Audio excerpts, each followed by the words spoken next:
Chapter 293. Although Will and the others had escaped and would become a threat to Han Jin sooner or later, he had also obtained 4 extremely rare spatial magic crystals, which was more or less a comfort. After packing up, Han Jin released Earthmeld. After almost half a day, he finally found a quiet corner. Zagun's underground city, as well as the auras of Will and the other demons, had become very weak. They were at least 300 miles away in a straight line. The Abyss world was not like the surface. Zagund and the others might be able to find Han Jin below or above him, but it was almost impossible to accurately find Han Jin. Han Jin pondered for a moment, then took out the necklace from the space ring and carefully examined it. When he grabbed the necklace, Zagund's expression was extremely painful. This was enough to prove that the necklace was not ordinary. It was just that he didn't have the time or energy to study it a few days ago. Now was the time. The necklace looked ordinary. A row of small pearl-like things formed a collar. The only thing that made Han Jin feel strange was that there were no threads connecting the small pearls. There was an invisible force connecting the small pearls together, and it was not rigid at all. Han Jin could freely change the collar into any shape. In the center of the necklace was a circle made of something like white iron sheet, and inside it was a 6-pointed star. Where was the secret? Han Jin thought for a long time and finally decided to use refining methods to forcibly refine the necklace. As long as he succeeded, no matter what kind of secret was hidden in the necklace, he could share it with his magic weapon. Moreover, if this necklace was really a good thing, he could even raise the power of his magic weapon by a level by refining it. Just do it.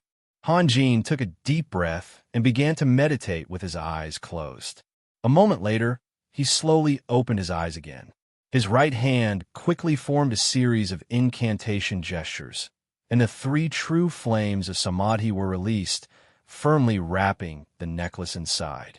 An invisible force blocked the invasion of the 3 true fire, but Han Jin didn't believe it and continuously released more than 10 balls of 3 true fire. Suddenly, the necklace seemed to have been triggered and emitted a dazzling light. A breath that could be described as majestic gushed out from the necklace and rolled around. If the dome above his head was very, very high, and if someone was watching from above, they would be able to clearly see a ball of intense light exploding in the darkness and spreading into the distance. 10 miles, 100 miles, or even 1,000 miles, there was definitely an end to the abyss, but the intense light was endless. Wherever the light could reach, everything would be illuminated. Sand, rocks, clear or hot rivers, all kinds of dark plants, reptiles of all shapes and sizes, magic beasts, and moss growing everywhere. Everything was illuminated to the finest detail. At this moment, Jeddis, who was on the god of war far away, jumped up in shock. Zagund, who was in the underground city, smashed his table with his fist. Alquit, who was talking to his own people, showed a frightened expression. Even in a dark dragon's den thousands of miles away, a few sleeping black dragons rushed out of their lair. They opened their eyes, which were bigger than wash basins, and looked in the direction of the fluctuation. Han Jin was really panicking. A child was playing with fire in his own home. He wanted to light a newspaper for fun, but who knew that the flame would suddenly become a monstrous flame that could burn him and his family to death. Han Jin's mood at this moment was the same as the child's.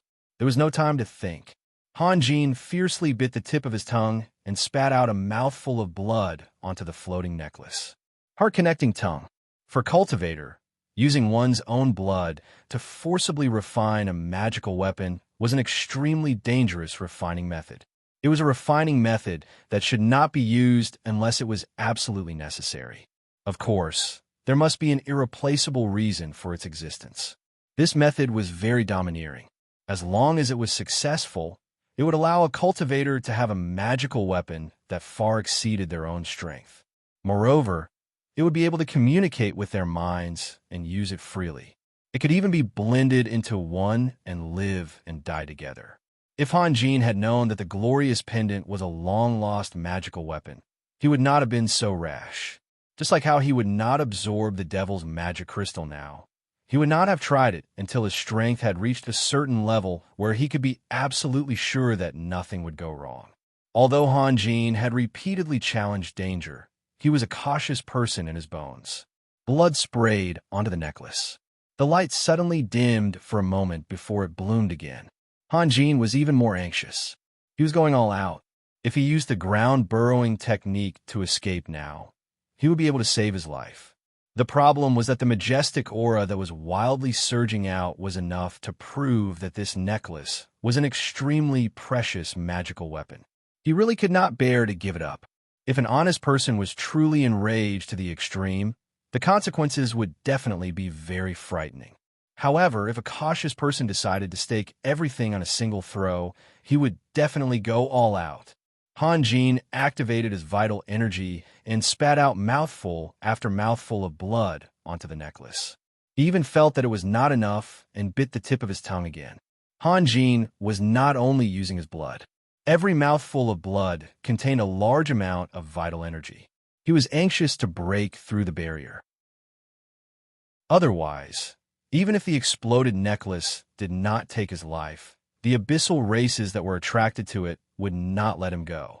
In fact, from a moment Han Jin had started refining the necklace to the moment he activated the blood refinement, everything had happened in the blink of an eye. In such a short period of time, he had lost a large amount of blood and used up too much of his vital energy. All of this made Han Jin feel a sense of powerlessness and even a little despair. However, despair was despair.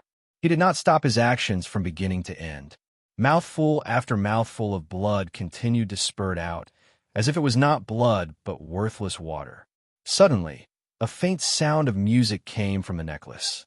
The thick light that had stretched to the end suddenly stagnated at the same time. Then it retreated like the tide. In just a few breaths, it had all retreated back into the necklace. Han Jin's eyelids slowly drooped down. Finally, he closed his eyes. The necklace became ordinary again and quietly floated in front of Han Jin. 1 month passed. 2 months passed. During this time, many things had happened above and below ground. However, Han Jin did not move at all. It was not until more than half of the 3rd month had passed that he woke up. This was a true meditation. It was also the longest meditation Han Jin had ever done since he started cultivating. However, the person involved did not realize this because in his mind, everything had happened in a short period of time. Han Jin slowly opened his eyes and stared at the necklace in front of him. After a long time, a smile bloomed at the corner of his mouth. He reached out his hand and gently stroked the necklace. The necklace seemed to have sensed something and let out a pleasant sound. Now, I really want to know if Harley will be so scared that he'll pee his pants when he sees you. Han Jin smiled and said, "Of course, if he has pants and pees." After hearing Han Jin's words, the necklace's sound changed into a different one. However, it was still pleasant to the ear. "Harley, huh? Hee, a rather interesting guy. However, according to your temperament, you should like another person called Jedis." Han Jin slowly stood up as he spoke. After moving his body a few times, he suddenly realized that not only had his ki fully recovered, but it had also improved to a certain extent. His mind had also become abnormally clear. Han Jin could not help but be stunned. In his impression, when he successfully controlled the necklace with blood refining, his energy was already almost exhausted. After that, he only meditated for a moment. His ki should not have recovered so quickly. At this moment, a faint fluctuation came. Han Jin suddenly raised his head and looked at the sky. After a while, he sighed softly and said, "That's..." The necklace let out an urgent sound, as if it was urging something. Han Jin grabbed the necklace and put it on his neck. However, the hexagram in the middle of the necklace flew up and floated in front of Han Jin's eyes. The sound became more and more anxious. Han Jin stretched out his hand and flicked the hexagram. Only then did the necklace return to normal and obediently lie in front of Han Jin's chest. Alquit was in a very good mood. Ever since that despicable Lord Raphael came to the underground city to cause trouble, Zagund had immediately decided to take revenge. This time, Zagund did not have to persuade him. Alquit volunteered to take up the responsibility. It turned out that when Alquist said that he wanted to find Han Jin to settle the score, he was just joking. Although Betty was his direct descendant, there was no affection between them. Alquist only felt that it was a pity. With such a strong, innate ability, Betty should have been able to achieve great things, but she died too early. Now, Alquist hated Han Jin as much as Zagunt. His fallen angel had been purified by Han Jin, and he himself had been injured by Han Jin. No matter which one it would be an unforgettable reason. It was a pity that he could not do anything to Han Jin. Han Jin was even more of a headache than the Abyss demons. That shameless rat could rely on the protection of the earth to escape at any time, but he still needed to vent his anger. Since he could not find Han Jin, he could only find Han Jin's subordinates to settle the score. However, after Alquist was injured, he became more careful. Han Jin's strength was far beyond his and Zagun's expectations. Only God knew if Han Jin had any other strong people besides the Dragon Knight, Guevara, Gale, and Yelena from the capital of elements. Therefore, Alquist did not approach Fort Maxine. He only searched for Riptide's cavalry outside. Of course, some innocent creatures would be implicated, but the arrogant Alquist would never admit that he did it on purpose. It was normal for him to not be in a good mood and not be able to control his emotions. On this day, Alquist finally found a juicy piece of meat. A cavalry team made up of hundreds of knights. With the strength of the peak of the 12th level, dealing with a group of knights would result in a one-sided massacre. It would be a complete massacre. However, the knights' fighting spirit was very high. No matter how miserable and horrifying their companions' deaths were, none of them retreated. There were also a dozen knights guarding a carriage that forcefully broke through the vampires' encirclement and sped towards Fort Maxine. Alquist had had enough fun and killing, and he felt a little embarrassed. His body flashed, and he dodged the attacks of two knights in front of him. This was the most merciful moment he had ever experienced in his life. He actually forgave the people who attacked him. He did not know how the two knights felt, but he knew that even he was touched by his compassion. In a few breaths' time, Alquist had already caught up to the carriage. He reached out and lifted the curtains with his fingertips, smiling as he looked inside. There was only one person in the carriage. It was a handsome man with a youthful face, but he gave off a feeling that he had been through a lot. He wore a pure white robe and held a jade scepter that was neither too long nor too short. At the tip of the scepter was a carving of a lifelike little angel. When Alquist lifted the curtains, the handsome man had already raised the scepter. The lifelike little angel suddenly opened its eyes, and two extremely thin and bright rays of light shot out, directly hitting Alquist's chest. Alquist's body suddenly froze. The reaction of any living being could not be compared to the speed of light. Just like how the Abyss demon Lambert was repeatedly injured by the pure light spell, when Alquist had just realized that something was wrong, the rays of light had already pierced through his body and came out from his back. The rays of light did not dissipate, but shot straight towards the horizon. Unparalleled speed was the scariest part of light magic. Fortunately, most of light magic's power was not very strong. Otherwise, the whole world would have long been dominated by light magic. However, whether it was strong or not was targeted. To normal living beings, light magic was indeed not strong, but to the blood race, light magic was the scariest magic in the world. Alquist suddenly let out an earth-shattering roar, and his body turned into a bolt of lightning as he flipped backwards. He clenched his right fist tightly and then suddenly punched out. His powerful mental strength condensed into a terrifying force that was invisible to the naked eye, but it could destroy anything, and blasted towards the carriage. With a deafening explosion, the carriage was blasted into countless pieces.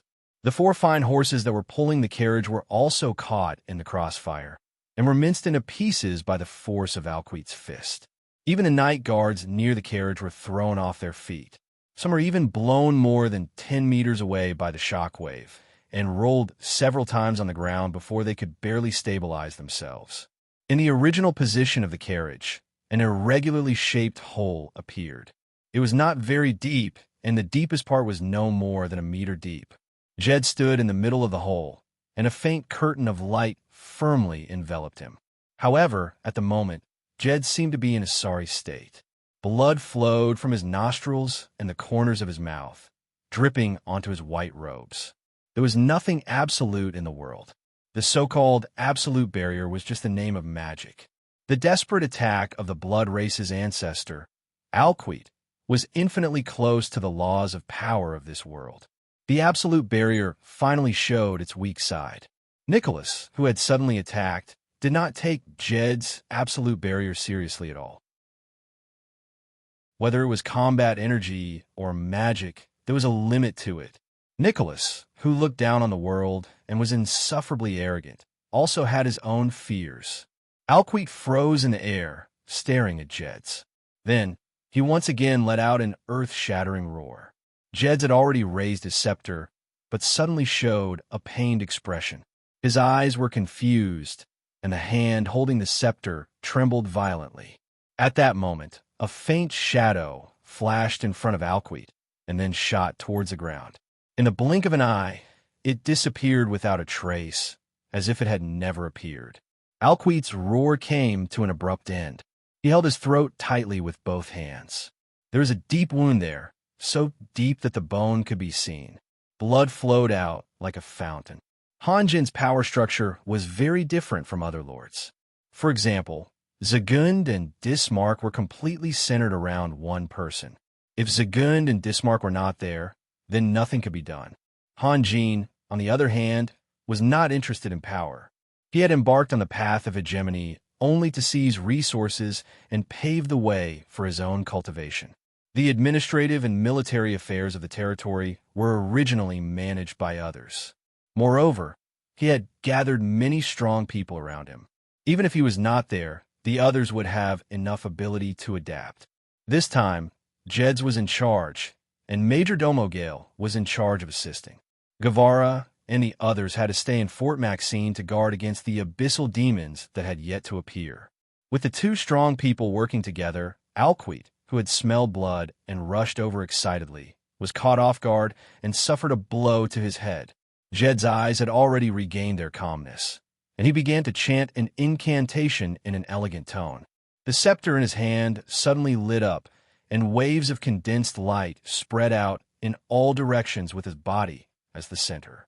Looking from above, the light waves looked like a round egg with countless tentacles. The whole ground trembled violently under the constant squirming of the egg. Most of the knights were fighting hard against the vampires. When the tentacles formed by the light fog stretched out, the situation immediately changed drastically. One by one, the vampires were instantly turned into ashes by the gentle touch of the tentacles. Whether they immediately turned into bats and flew into the sky, or ran into the dense forest with their legs, they could not avoid the entanglement of the tentacles. Other than Alquid, who could rely on his incomparably strong mental shield to protect himself, the other vampires could not resist at all. Alquid could only watch as his own people were slaughtered. His chest and throat were bleeding, and he even lost the right to roar to vent his anger. He glared fiercely at Jed's, rose into the sky, then turned into a silver bat, flapped his wings, and flew into the distance. As for the vampires, he could no longer care about them. His people were just tools, and he could not protect them when his own life was in danger. A faint smile appeared on Jed's lips, then he raised his magic staff again. Unexpectedly, just as he opened his mouth, his face suddenly turned pale, and his body trembled slightly. Don't force yourself. Major Domo Gale suddenly appeared beside Jed's and said softly. Jed's weakly put down his scepter, his eyes filled with reluctance. The power of Alquid's mental attack was astonishing. His magic and mental power had been disrupted, and he needed some time to recover. Casting 2 spells in succession was already his limit. He wanted to kill Alquid, but he did not have the strength to do so. Alquid's mental power is too terrifying, Jed sighed. He is an old monster who has lived for thousands of years. Of course, he has to have some life-saving skills. Major Domo Gale laughed. After suffering so much, I guess he won't dare to cause trouble again. Jeds looked around. More than half of the hundreds of knights who acted as bait were dead or injured. The corpses of men and horses were everywhere. After paying such a high price, they only managed to injure Alquite. Was this a success or a failure? What about us? Didn't we suffer even more? Jed smiled bitterly. His eyes were full of sadness for the loss of life. Major Domo Gale noticed the change in Jeddy's eyes, but he had followed Grand Duke Solomon for many years. 100 casualties was just a drop in the ocean. He didn't care at all. Of course, there had to be sacrifices in war. Don't think too much. Death is inevitable, Major Domo Gale said softly. I am worried about Raphael. Oh, Alquite's strength is beyond our expectations. Didn't you see? He can already materialize his mental power. Major Domo Gale paused. There's still Zagund underground. Raphael has to deal with both of them alone. I forgot to mention, there are also 6 abyssal demons. No matter how strong Raphael is, fighting against so many powerhouses at the same time, I'm afraid. Are you worried about Raphael? Jed's expression was a little strange. Can I be? Major Domo Gale's expression was even more strange. He felt that Jed should not have asked such a question. Maybe I misunderstood. Jed smiled. I thought the capital of elements would not want to see the rise of a powerful lord.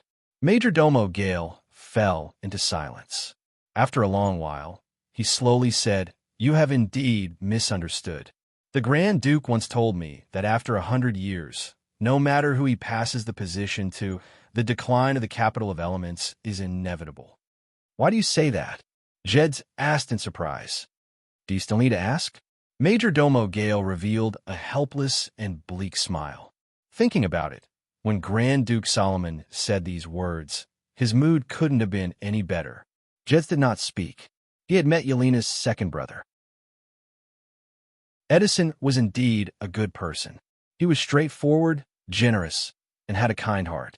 But for the future lord, this was a shortcoming. As for Yelena's eldest brother, he had never met him. But since Major Domo Gale said those words, it was obvious that Yelena's eldest brother was not a qualified successor. In these hundreds of years of chaos, how many duchies have risen? How many duchies have declined? Major Domo Gale said in a low voice, then slowly closed his eyes. It's nothing. It's normal. However, anyone with a little insight could see that Major Domo Gale was not saying what he meant. After all, he had served the capital of elements all his life. Who would be willing to see the results of his hard work disappear in the blink of an eye?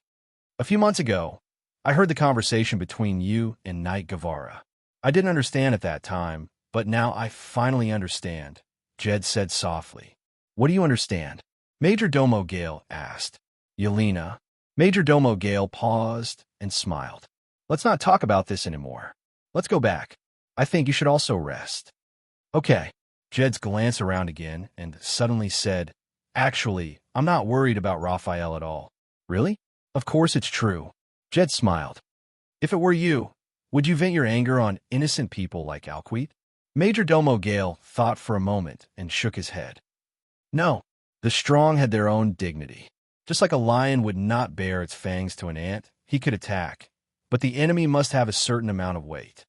Then what do you think of Alquite's reaction? You mean, Alquite has gone crazy because of something? Or that was Raphael's doing? Something like that. Jed's nodded.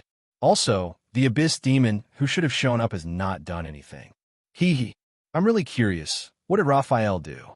I'm curious too. Major Domo Gale laughed. Compared to that, I'm really old. At least I don't have the courage to go to the underground city alone and fight against so many strong people at the same time. With the departure of Jed's and Major Domo Gale, the atmosphere of the battlefield became more and more bleak. Although Jed's had used purification before he left, there was no way to purify the dried bloodstains, nor was there any way to revive the corpses. The battlefield was always heavy, because life itself was heavy. The surviving knights were cleaning up the corpses of their comrades. This was the discipline that Riptide had just established. No matter what, Riptide's warriors would never abandon their comrades, including their corpses. Even Lang Ning had rushed over from Fort Maxine with hundreds of knights. He even jumped off his horse and busied himself with the ordinary warriors. Don't belittle this kind of work. Being different than those who died on the bed, most of the dead ones' corpses were incomplete. It was normal for them to be disemboweled. It would not be a big deal if they were only here to clean it. However, if they thought that they might be disemboweled if the battle formation of knights was slightly changed, they would be disemboweled. Although there was no longer any danger here, it could still train the warrior's endurance, perseverance, and courage. In other words, it could force the warriors to adapt to indifference. In fact, a real Iron Blood warrior always gave people the feeling of indifference. This indifference was not to scare people, but to protect themselves and their hearts, which were as fragile as ordinary people's. In stories, there was often a kind of person who turned around to kill countless people, but when they turned back, they were innocent and unaffected. This was an irreconcilable contradiction in human nature. If such a thing really happened, then it could be said that this person was a very, very scary person. After working for half a day, they were finally almost done. At this moment, the knight on the periphery sensed something and turned around to look at the sky. A silver line shot towards them, and when it was about to approach, it suddenly turned into a figure suspended in the air. Then a hysterical and hoarse laughter rang out. "You really didn't leave? Good. Very good, very good." Alquite. Lang Ning felt as if he had fallen into an ice cave. At most, Jedis and Majordomo Gale guessed that Alquite had been angered by something, but they never thought that Alquite would be so crazy. Alquite was seriously injured and should have recovered first, but he could not wait at all. Relying on the Blood Clan's strong recovery ability, he ran back for revenge after his injuries were slightly stabilized. Panic spread among the knight. They were able to fight to the death because Jedis and Majordomo Gale were hiding among them. Now that they had lost the protection of the strong, they were just a group of ants in front of an enemy with superior strength. Suddenly, a lazy voice rang out. Although the tone was gentle, it was extremely clear and firm, reaching the ears of every warrior. "Alquite, I haven't seen you for a few days. How did your voice become so unpleasant?" Including this chapter of 7,000 words, today's update has broken 10,000 words. My lords, please show me. Chapter 294. The anger on Alquite's face suddenly disappeared. For an old monster like him who had lived for countless years, he would experience all kinds of situations, such as impulsiveness, sadness, fear, and so on. However, he would never lose his mind. The wild laughter, just now, was just a way to vent and express himself, and the prerequisite for venting and expressing himself was facing a group of ant-like lives. As soon as Han Jin appeared, Alquite immediately stopped all of his meaningless actions and slowly descended from the air. He stood about 50 meters away from Han Jin, his eyes cold, and said in a hoarse voice, "So, it's you. What's wrong? Why did you come out of the rat hole today?" I can hear that you are helpless." Han Jin couldn't help but laugh. A gust of wind blew, and a few fallen leaves rolled past Han Jin. Han Jin suddenly reached out his hand and caught a leaf. He looked a little surprised. When he first entered the underground city, the outside world was lush and green. How did it change in the blink of an eye? "Lang Ning, how long have I been gone?" "My lord, you have been gone for 3 months." Lang Ning was surprised and happy as he replied loudly. 3 months? I see. Time has really aged in the blink of an eye. Han Jin released his fingers, and the leaf rolled away in the wind again. His eyes followed the leaf, as if he was too lazy to look at Alquite. "I don't know why, but every time I see the world become bleak, every time I see the leaves dancing in the wind, I always have an indescribable feeling. F***CK, your feeling." Alquite said word by word, gritting his teeth. "You don't understand. That's why you have lived for thousands of years and still can't break the constraints of this world." There was some pity and contempt in his eyes, and then he turned his gaze to Alquite's chest. "Injured again? Poor Alquite. You seem to have been very unlucky recently." The wound on Alquite's neck had already scabbed over, but the part of his chest that was penetrated by the light still couldn't heal. It's Lord Jedis. If he hadn't escaped quickly, he would have been killed by Lord Jed's. Lang Ning said loudly. Alquite clenched and unclenched his fists, then clenched and unclenched them again. He said coldly, Raphael, don't even think about escaping this time. Otherwise, I'll kill them all. Alquite pointed his finger at the group of knight. Just as Han Jin turned his head, Alquite suddenly took a step diagonally, the veins on his neck bulging. He didn't even care about the wound that was about to burst open. He roared with all his might and then punched out with his right fist. An invisible force shot towards Han Jin. Alquite played a little trick. When he took that step, his angle changed. With a punch, he forced Han Jin into a dead end. If he dodged the punch, the knight behind him would be caught in the crossfire. If Han Jin wanted to protect his subordinates, he could only take it head-on. After punching out, Alquite didn't even have time to look at the result of the fight. He turned around abruptly and ran away without looking back. Although his mental strength was incomparably powerful, it was not inexhaustible. Furthermore, his strength came from his blood, and, after being injured twice, he was forced to quickly repair his body, which caused his fighting strength to be greatly reduced. Furthermore, the wound on his chest was still burning with a radiant flame, causing him unbearable pain. He was simply unable to concentrate all his energy to fight. Han Jin's magical props had left an indelible impression on him. He didn't want to fight with Han Jin at this time. Most importantly, although he couldn't sense Han Jin's strength from Han Jin's every move, he could tell that Han Jin's strength was much stronger than it was a few months ago. Run. Of course, he had to run. Just like what Fei Rue said when he was determined to die, there was only hope and revenge if he lived. Alquite also understood this principle. The hexagram hanging in front of Han Jin's chest made a slight sound, but his eyes remained clear. Then, a green light suddenly bloomed and turned into a giant sword more than 20 meters long. In the next moment, Han Jin used his fingers to control the sword and faced Alquite's punch. With a loud bang, the turbulent punch was crushed and swept in all directions. Alquite's figure turned into a silver bat and shot into the sky. In the blink of an eye, he became a faint duck. Han Jin was a little surprised. Compared to what he remembered, Alquite's strength had regressed. Moreover, it didn't match Alquite's status to run away after a random attack. Go! Han Jin shouted, and the green light flew diagonally into the sky. Han Jin's figure flashed, and he chased after Alquite on his sword. Lang Ning and the Knight of Riptide were all stunned. In such a short period of time, their state of mind had changed too much and too drastically. They were sad when they were cleaning up the corpses of their companions, terrified when they saw Alquite, ecstatic when they saw Lord Raphael appear, and finally shocked when they saw Alquite run away like a stray dog. Lang Ning didn't hide the enemy's strength from the knight. They all knew that Alquite had reached the peak of the 12th level a long time ago. Archbishop Jed's and Majordomo Gale had joined forces and launched a sneak attack to injure Alquite. However, Archbishop Jed's was also injured by Alquite's counterattack, which was enough to prove Alquite's combat strength. However, after the appearance of their lord, Alquite was still behaving arrogantly at first. Who would have thought that in the blink of an eye, he would show his true colors and flee in a hurry? They were shocked and puzzled. Could it be that their lord? Alquite ran quickly, but Han Jin was not slow either.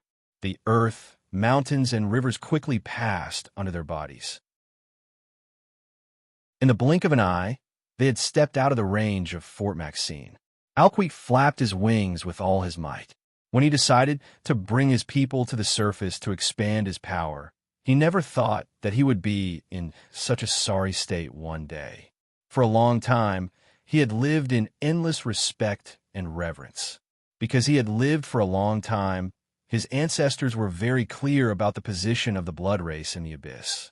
They would not fight for anything, so naturally there was no danger. Therefore, Alquite had long forgotten the taste of fear. Now, he finally felt that long-lost feeling again. Fear was an invisible hand that squeezed his heart tightly to the point that he could not breathe. Fear was an inexplicable coldness that could penetrate his mental barriers and make his body tremble slightly. When the fear reached its peak, it would turn into a kind of madness. Alquite repeatedly wanted to turn around and fight Han Jin to the death. The personality of life was sometimes very strange. The longer one lived, the more one feared death. Those who were willing to sacrifice themselves and draw their swords at the slightest disagreement were usually young people. Seeing that Han Jin was chasing him relentlessly, as if he was going to eat him up, Alquite was both embarrassed and angry. He suddenly opened his mouth and spat out a cloud of black fog. The fog seemed to have a life of its own, rapidly expanding and growing. In the blink of an eye, it turned into a huge cloud. At the same time, the green light rose up and flew above the cloud. Han Jin's eyes were cold and merciless as he scanned the surroundings, trying to catch Alquite's figure. After a moment, the green light had already circled above the cloud, but Han Jin did not find anything. He sneered, "Evildoer, return the world to me clean." A ray of light suddenly bloomed. Following Han Jin's gesture, it blasted straight into the cloud. The fog released by Alquite was different from the ordinary abyssal enchantment. The cloud had its own life, and it also had its own resistance. The ferocious waves of fog actually wrapped the light firmly inside. Han Jin quickly formed a series of hand gestures, and with a boom, the light exploded in the cloud. Just like the five elements, no matter how tenacious the vitality of the cloud was, it was unable to resist its nemesis. A moment later, a beam of light finally pierced through the cloud and shot straight into the sky, followed by the second and the third. When the sky and the earth were bursting with light, the huge cloud had already been shattered into pieces, dissipating piece by piece and strand by strand. However, Alquite seemed to have evaporated into thin air. The cloud dispersed, revealing golden wheat fields below.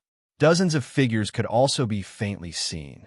They were all farmers harvesting the fruits of a year's hard work. However, they were stunned by the strange phenomenon in the sky. They forgot what they were doing and looked at the sky stupidly. Han Jin slowly lowered his sword and scanned the farmer with his sharp eyes. In fact, Han Jin did not mean to be hostile. First of all, these farmers were all humans, and they relied on their own hard work to support their families. They could be considered the purest, kindest, and least threatening life forms. However, these farmers were all frightened and rushed to kneel on the ground. In this chaotic world, there was no guarantee for survival. They did not doubt that this mysterious powerhouse could erase their existence with a wave of his hand. It was not that this kind of thing did not exist, but it was too common. The child in the arms of a farmer woman also felt the terrifying pressure and suddenly burst into tears. The farmer woman was almost scared out of her wits. She patted the child twice in a flurry. Seeing that the child was still crying, she actually used her hand to forcibly cover the child's mouth. However, she used too much strength and covered the child's nose. In just a few breaths, the child's face had turned blue. Han Jin's figure flashed and appeared in front of the farmer woman. Then, he gently reached out and grabbed the farmer woman's trembling little hand. The cry that stopped for a moment sounded again. "Don't be afraid," Han Jin said softly. Then, he used his right hand to cast a spirit refreshment spell and hit the child's body. Children who were born not long ago had no emotions. Of course, they would cry when they were sad, and of course, they would laugh when they were comfortable. As the warm mana flowed through the child's body, the child stopped crying after a few times. He opened his round eyes and looked curiously at Han Jin. My lord," she. A farmer beside him said in a timid voice. Finally, he gritted his teeth and said a complete sentence. "She is my wife." Only then did Han Jin realize that he was still holding the farmer woman's little hand. He couldn't help but smile and gently let go of his fingers. "I'm sorry." Han Jin's appearance was very handsome. When a smile came from his heart, he always gave people a feeling of being bathed in a spring breeze. Warm, gentle, and even intimate. Farmer, kneeling on the ground, suddenly felt that they were not so afraid anymore. Especially the farmer woman. She blushed and quietly lowered her head, not daring to look at Han Jin again. She was still very young. The cruelty and ruthlessness of life could not wear away the dream in her heart for the time being. And Han Jin's appearance was the dream of many girls. "Did you find a monster? Or a silver bat?" Han Jin asked softly. Farmers looked at each other and shook their heads. Han Jin saw that those farmers were not lying. He slowly said, "You guys go home first. It's very dangerous here. There's still one more chapter in the evening. 3,000 to 6,000 words. Today's situation is not good. I can't guarantee the time and word count of tonight's update, but it will definitely explode tomorrow. At least 10,000 words."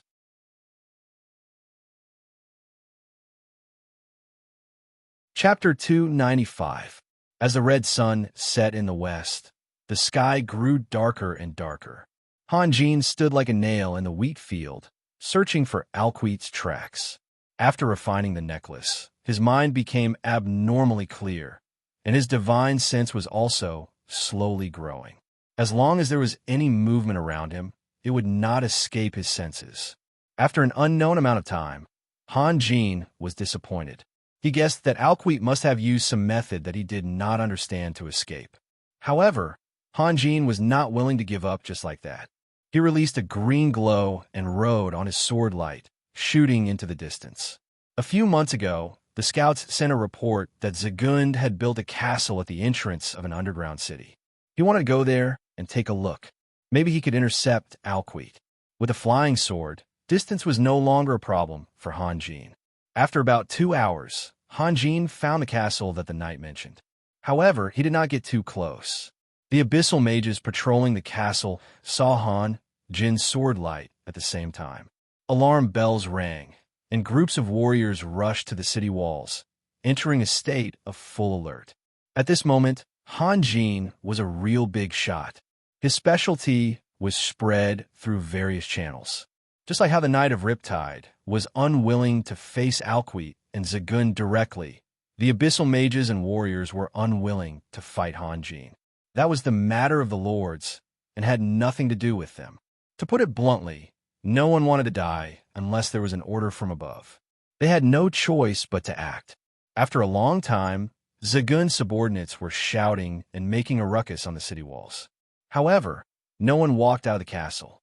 For some reason, Zagund himself did not appear. This could not go on. If Alquite did not escape, he would discover the commotion here from afar. Han Jin paced back and forth for a while, then retreated more than 10 miles and hid in a dense forest, waiting quietly. Han Jin waited until late at night before finally giving up.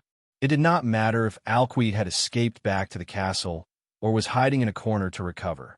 It was too difficult to find a person in this vast world. Han Jin waited for a few more minutes, then rode on his sword light and flew in the direction of Fort Maxine. After leaving for 3 months, it was time to go back and see how everyone was doing. Was Sunir back? Did Harley make a mistake? There were many things that he was worried about.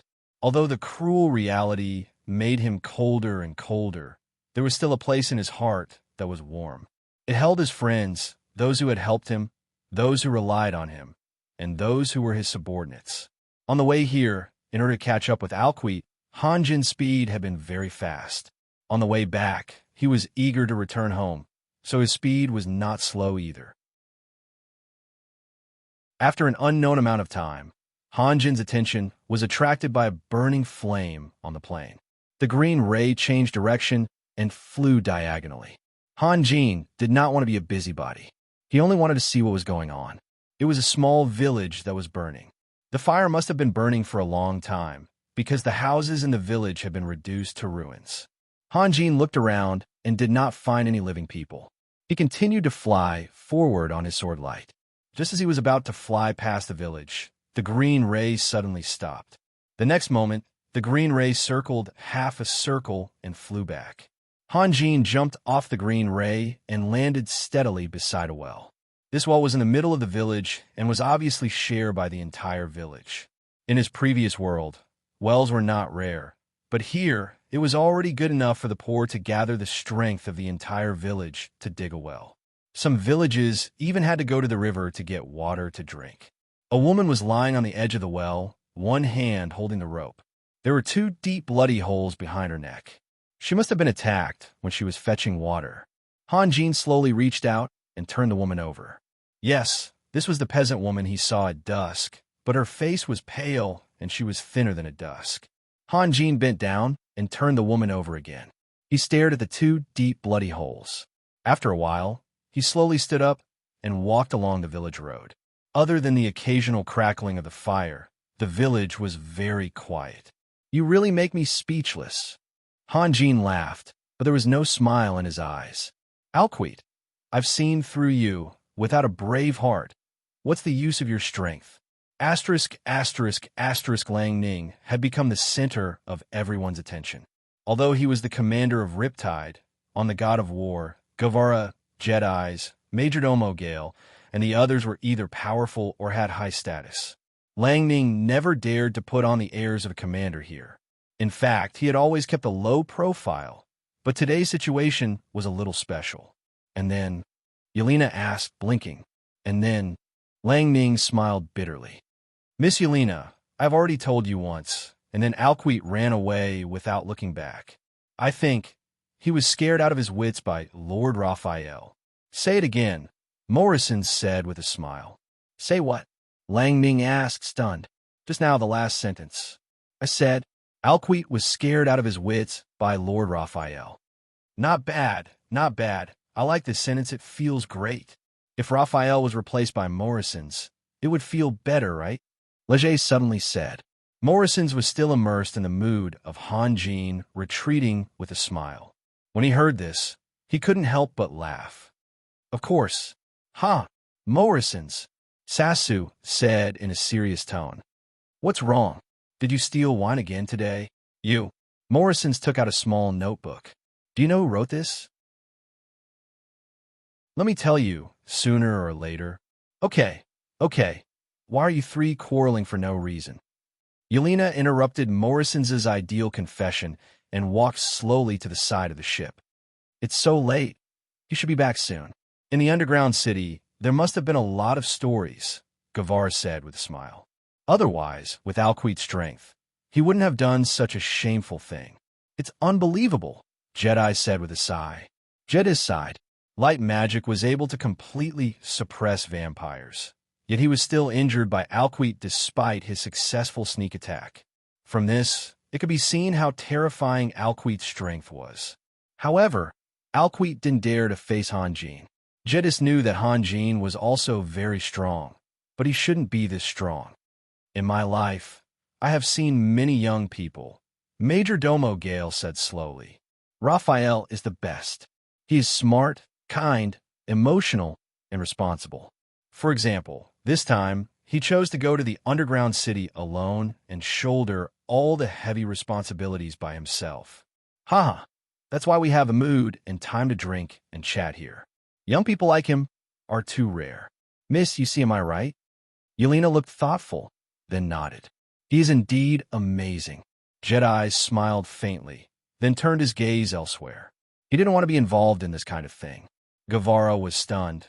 Then he tapped the table with his finger, signaling Majordomo Gale to come over.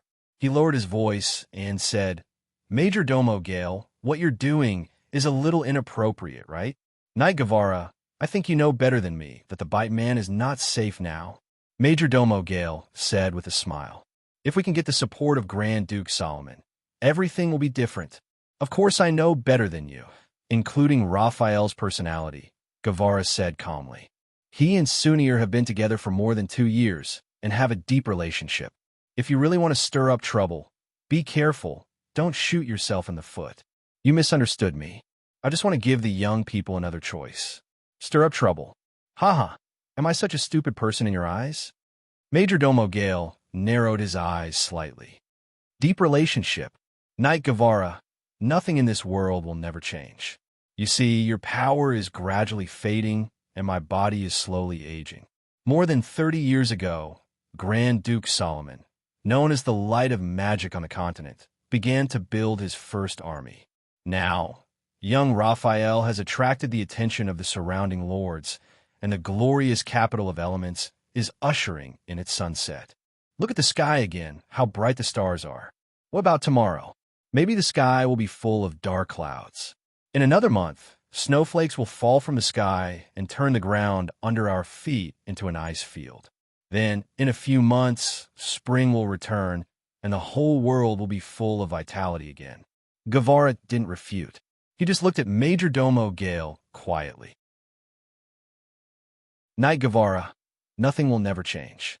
Majordomo Gale smiled and repeated his words. He then said, Sunir doesn't have a good impression of you, right? And, as far as I know, in isolated Cliff City, Lydia from Wild Willow City once attacked you, didn't she? Guevara's body suddenly tensed up. His eyes turned cold, but he still maintained his silence.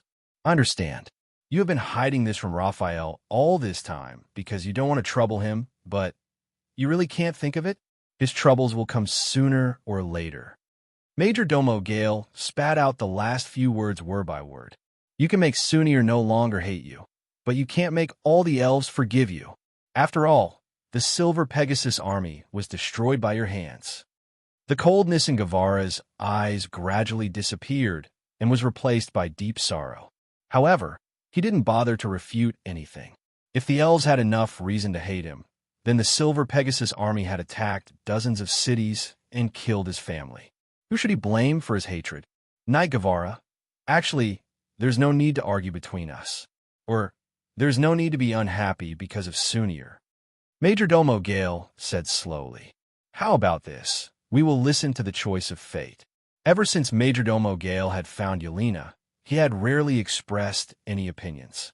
Usually, he was always smiling, but just because he didn't say anything didn't mean that he didn't understand.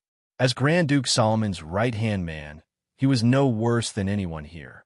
Today, he had finally shown his true abilities. The choice of fate. That sounds interesting.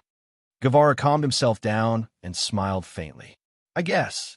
Majordomo Gale leaned forward and whispered, Wild Willow City doesn't want to have a strong neighbor. What do you think?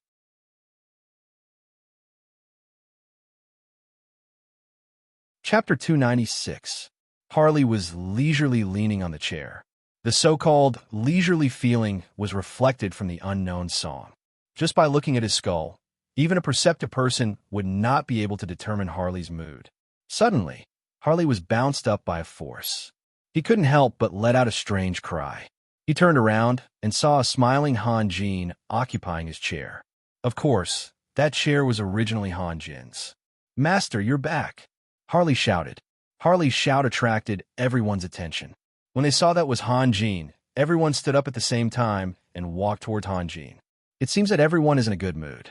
They even set up a banquet here.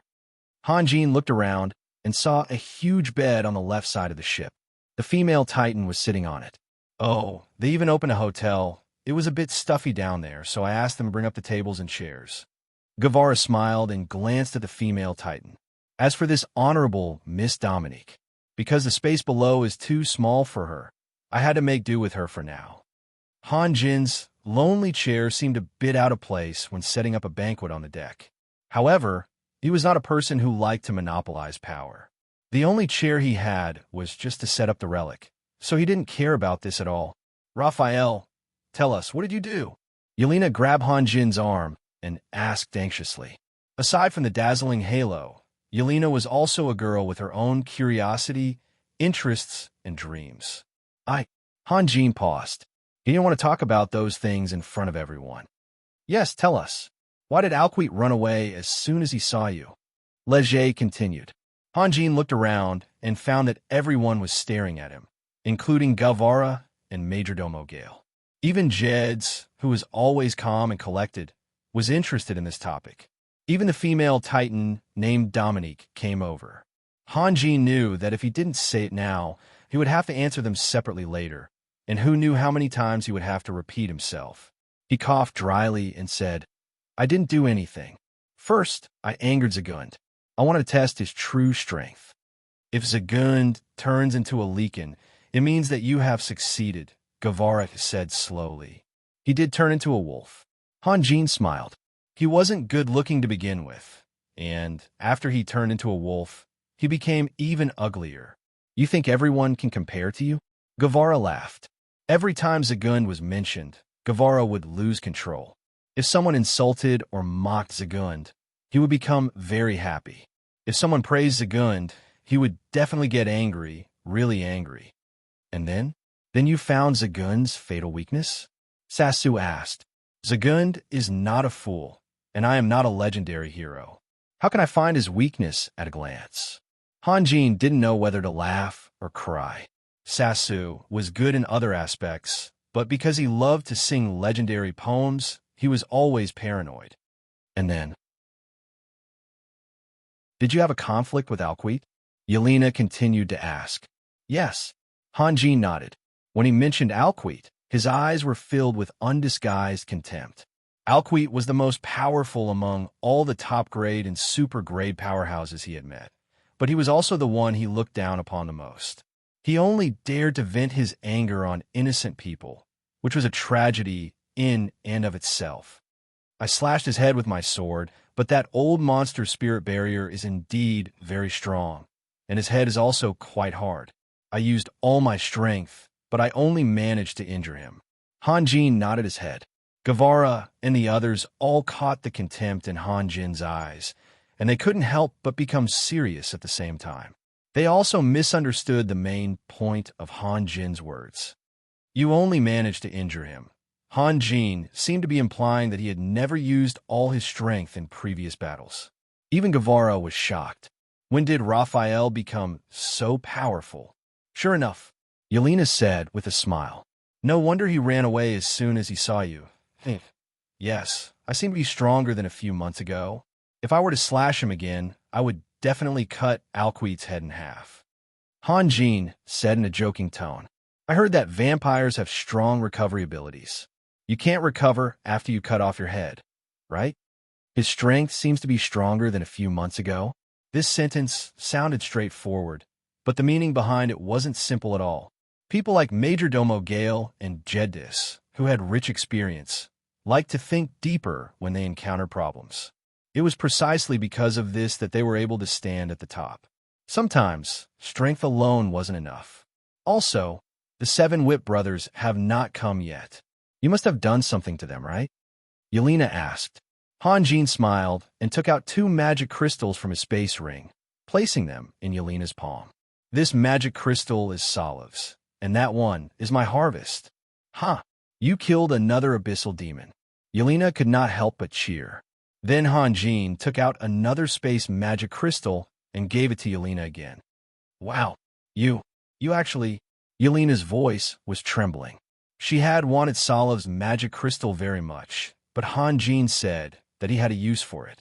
She could not snatch it from Hanjin, so she could only generously give it to him. Now, there were 3 magic crystals, and of course, she had a share. When Hanjin took out the last space magic crystal, Yelena's eyes were fixed. Everyone in the room was silent. They had all seen the combat power of the abyssal demons. When Saliv attacked the god of war alone, Jeddis, Hanjin, and Majordomo Gale launched a counterattack at the same time, but they could not stop him. In the end, they relied on Hanjin's dazzling and terrifying magic to kill Saliv. Now Hanjin had sneaked into the underground city alone, faced 6 abyssal demons at the same time, and killed 3 of them. This result was unbelievable.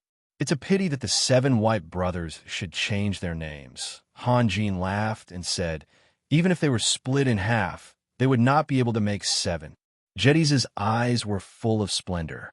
He suddenly saw hope. When he followed Hanjin to this strange land, although he also wanted revenge, he was not optimistic about Hanjin's prospects. At least, he did not think that Hanjin could defeat Nicholas. But the scene in front of him made him overturn all his previous judgments. Could Nicholas have achieved such a brilliant record when he was young? Absolutely impossible. Majordomo Gale's eyes were fixed on Yelena's face. His thoughts became more and more determined.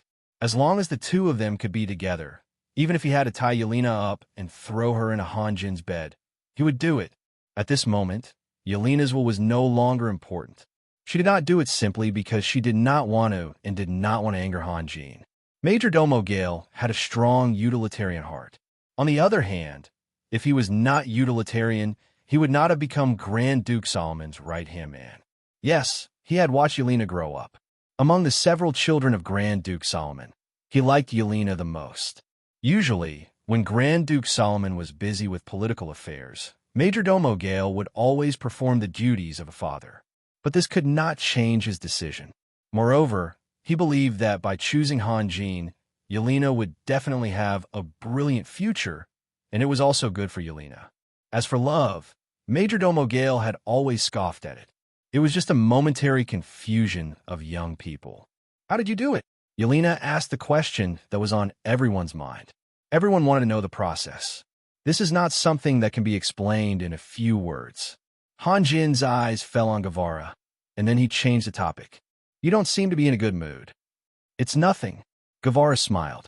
Since you're back, my mood will naturally be better. Hanjin smiled. If it was in the past, he would not care about such trivial matters. But now, his mind was exceptionally clear, and his eyes had become sharper. But since Guevara did not want to talk about it, he did not continue to ask. Guevara's expression was a little absent-minded. His thoughts had already flown back to more than half a year ago, when the great elf Lydia attacked him. Her eyes were filled with hatred. Majordomo Gale had mercilessly opened his scars. Yes, he could not ask for the elves' forgiveness, and he did not want to forgive the elves either. However, this did not mean that he wanted to take revenge. In fact, Guevara was very clear that if Hanjin wanted to be together with Sunir, it would not be an easy task. The most important thing was that Hanjin had to gain the approval of Wild Willow City. This was a disaster for Guevara, because it meant that Wild Willow City had joined Hanjin's camp. He would be expelled sooner or later, or even killed. The blood feud between him and the elves could not be resolved. Guevara had already thought about it. If Hanjin could really be together with Sunir, then he would quietly leave before anything happened. However, he was not willing to accept it. He had poured all his ideals into Hanjin, but in the end he was expelled. This was too cruel for an old man. At this moment, everyone was thinking about their own thoughts, and the atmosphere became quiet. In the end, it was Morrison's who broke the silence. Raphael, tell us about it. Hanjin suddenly realized that Guevara's eyes were filled with sorrow and desolation. His face darkened, and he ignored Morrison's and softly asked Guevara, "Did someone make you angry?" When he first saw Guevara nailed to the wall, he sympathized with this old man. After knowing Guevara's identity, he respected this old man. Guevara lowered his status and was even willing to be Lang Ning's assistant to help the army. He trusted this old man. It could also be said that Hanjin, who missed his teacher, had transferred part of his feelings to this old man. He would never allow anyone to offend Guevara. "Master, I just saw Majordomo Gale chatting with Master Guevara," Harley reported. He was only loyal to Hanjin, and he did not care about other people's feelings. Majordomo Gale could not help but be angry, but he knew that Hanjin trusted Harley very much. He could only smile bitterly and say, "I just talked with Knight Guevara about some things in Dragon City. So, by the way, Master Raphael, a few months ago, I sensed a strong wave of light magic coming from underground. Do you know what happened?" Jedi's interrupted. On one hand, he really wanted to know, and on the other hand, he wanted to save the situation and change the topic. "I'm not sure." Hanjin shook his head. "You really don't know?" Jedi's was a little skeptical.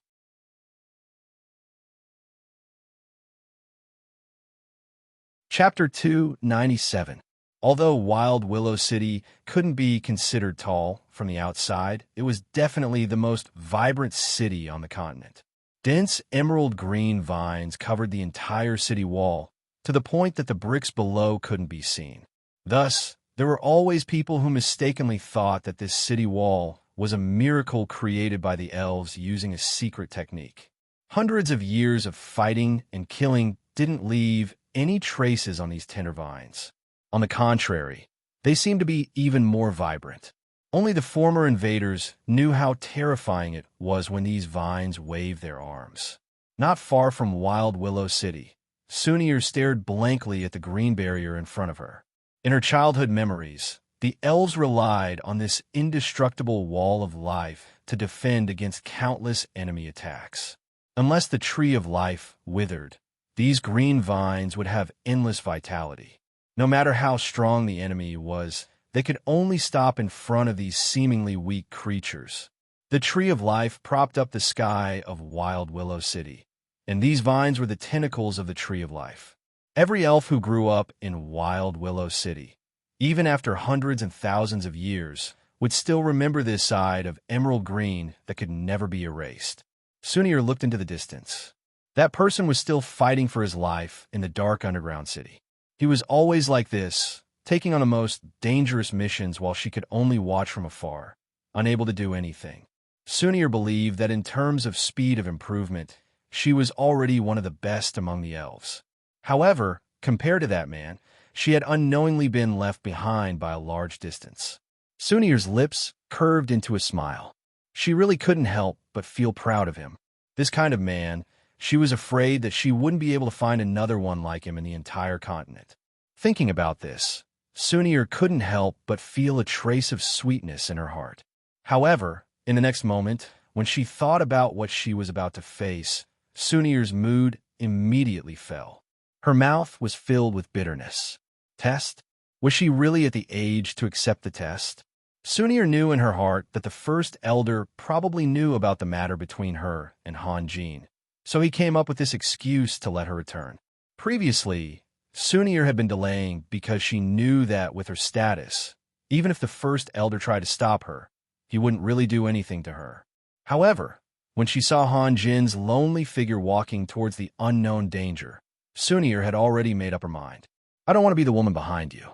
I want to be with you, no matter where we are, no matter what we face. Was this a trial? That's good too.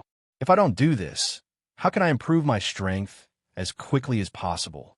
Sunir withdrew her gaze from the distance, took a deep breath, and walked towards Wild Willow City step by step.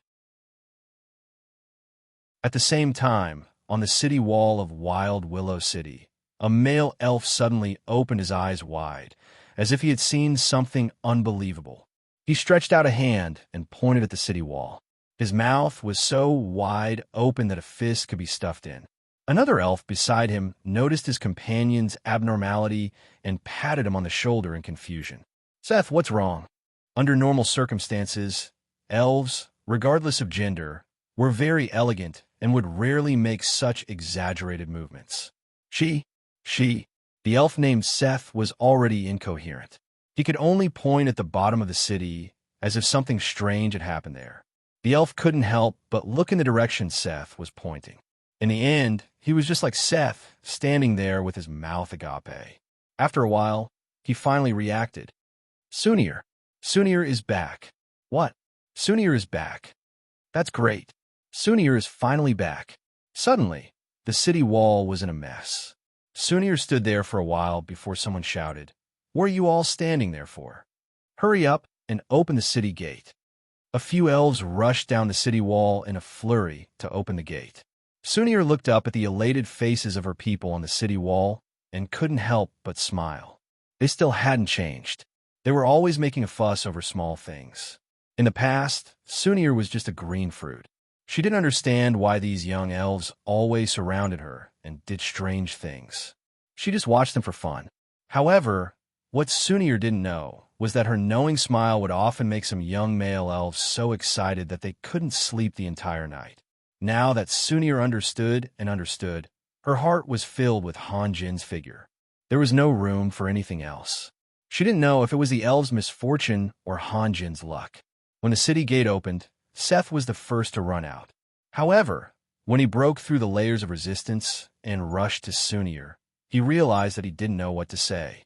He could only stand there helplessly and look at Sunir nervously.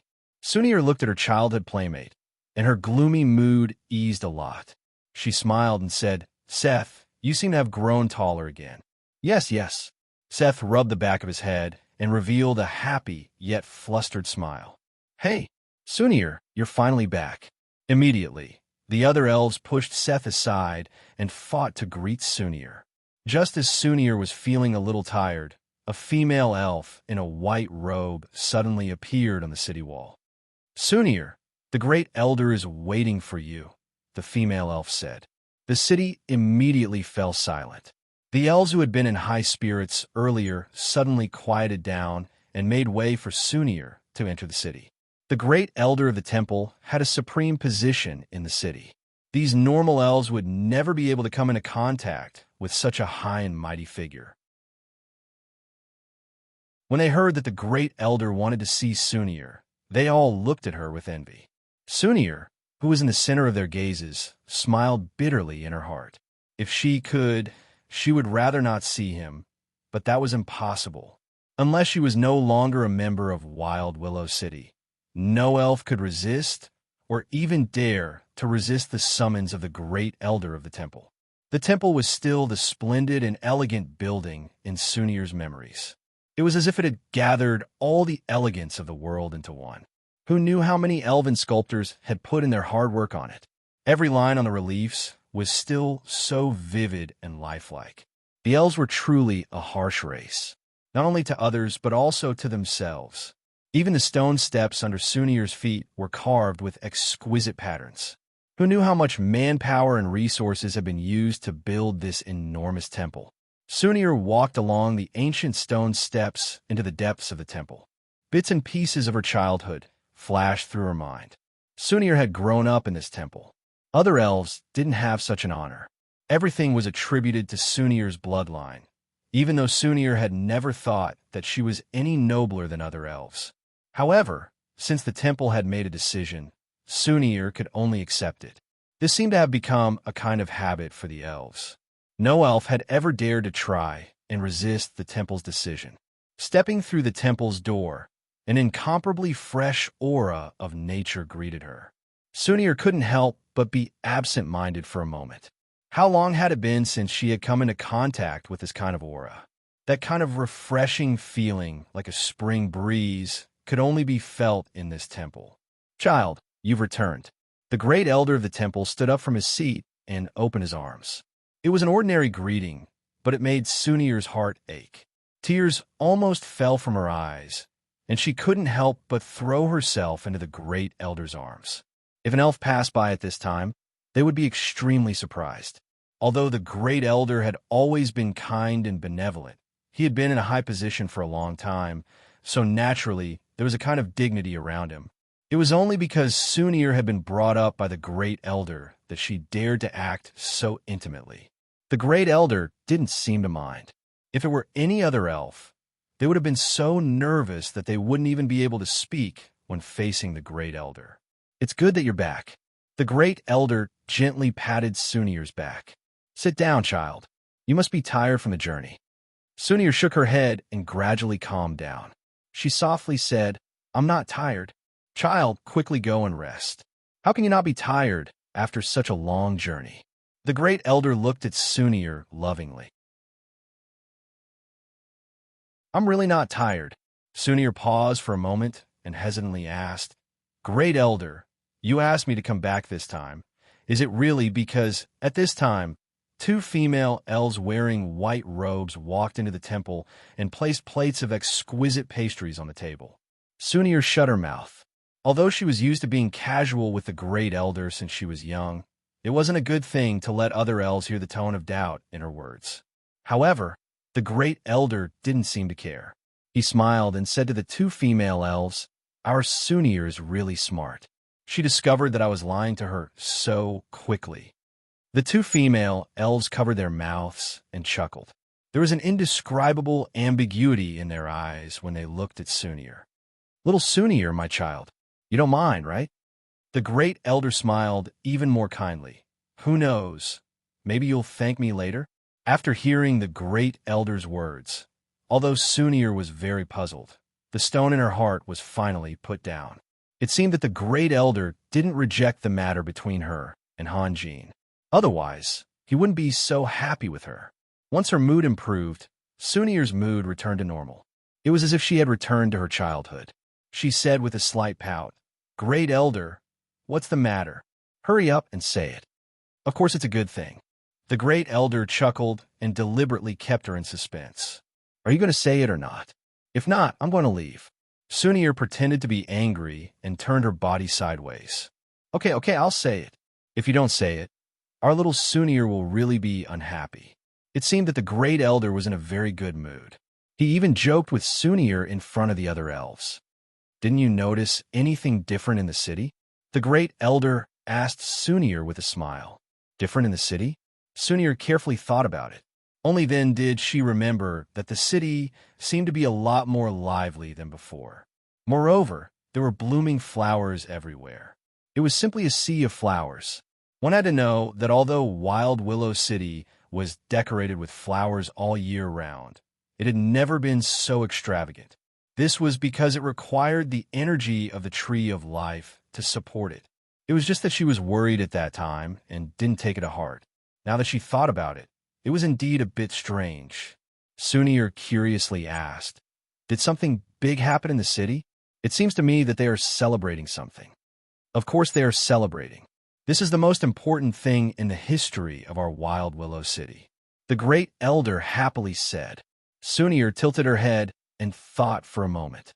Then her eyes lit up. Could it be that they found the spring of life? No. The Great Elder shook his head. Although the spring of life is very important, compared to this matter, it seems to be a little bit lacking. More important than the spring of life? Then what could it be? Sunir frowned and thought hard for a while. She really couldn't think of anything, so she simply gave up. Are you going to tell me or not? Hee, why don't you think about yourself? Me? Sunir asked in surprise. What do I have to think about? Just because I came back? How is that possible? I told you that our little Sunir is the smartest. Look, you have already guessed half of it. The Great Elder smiled and said to the two female elves beside him. Of course, Sunir is not only smart, but also very lucky.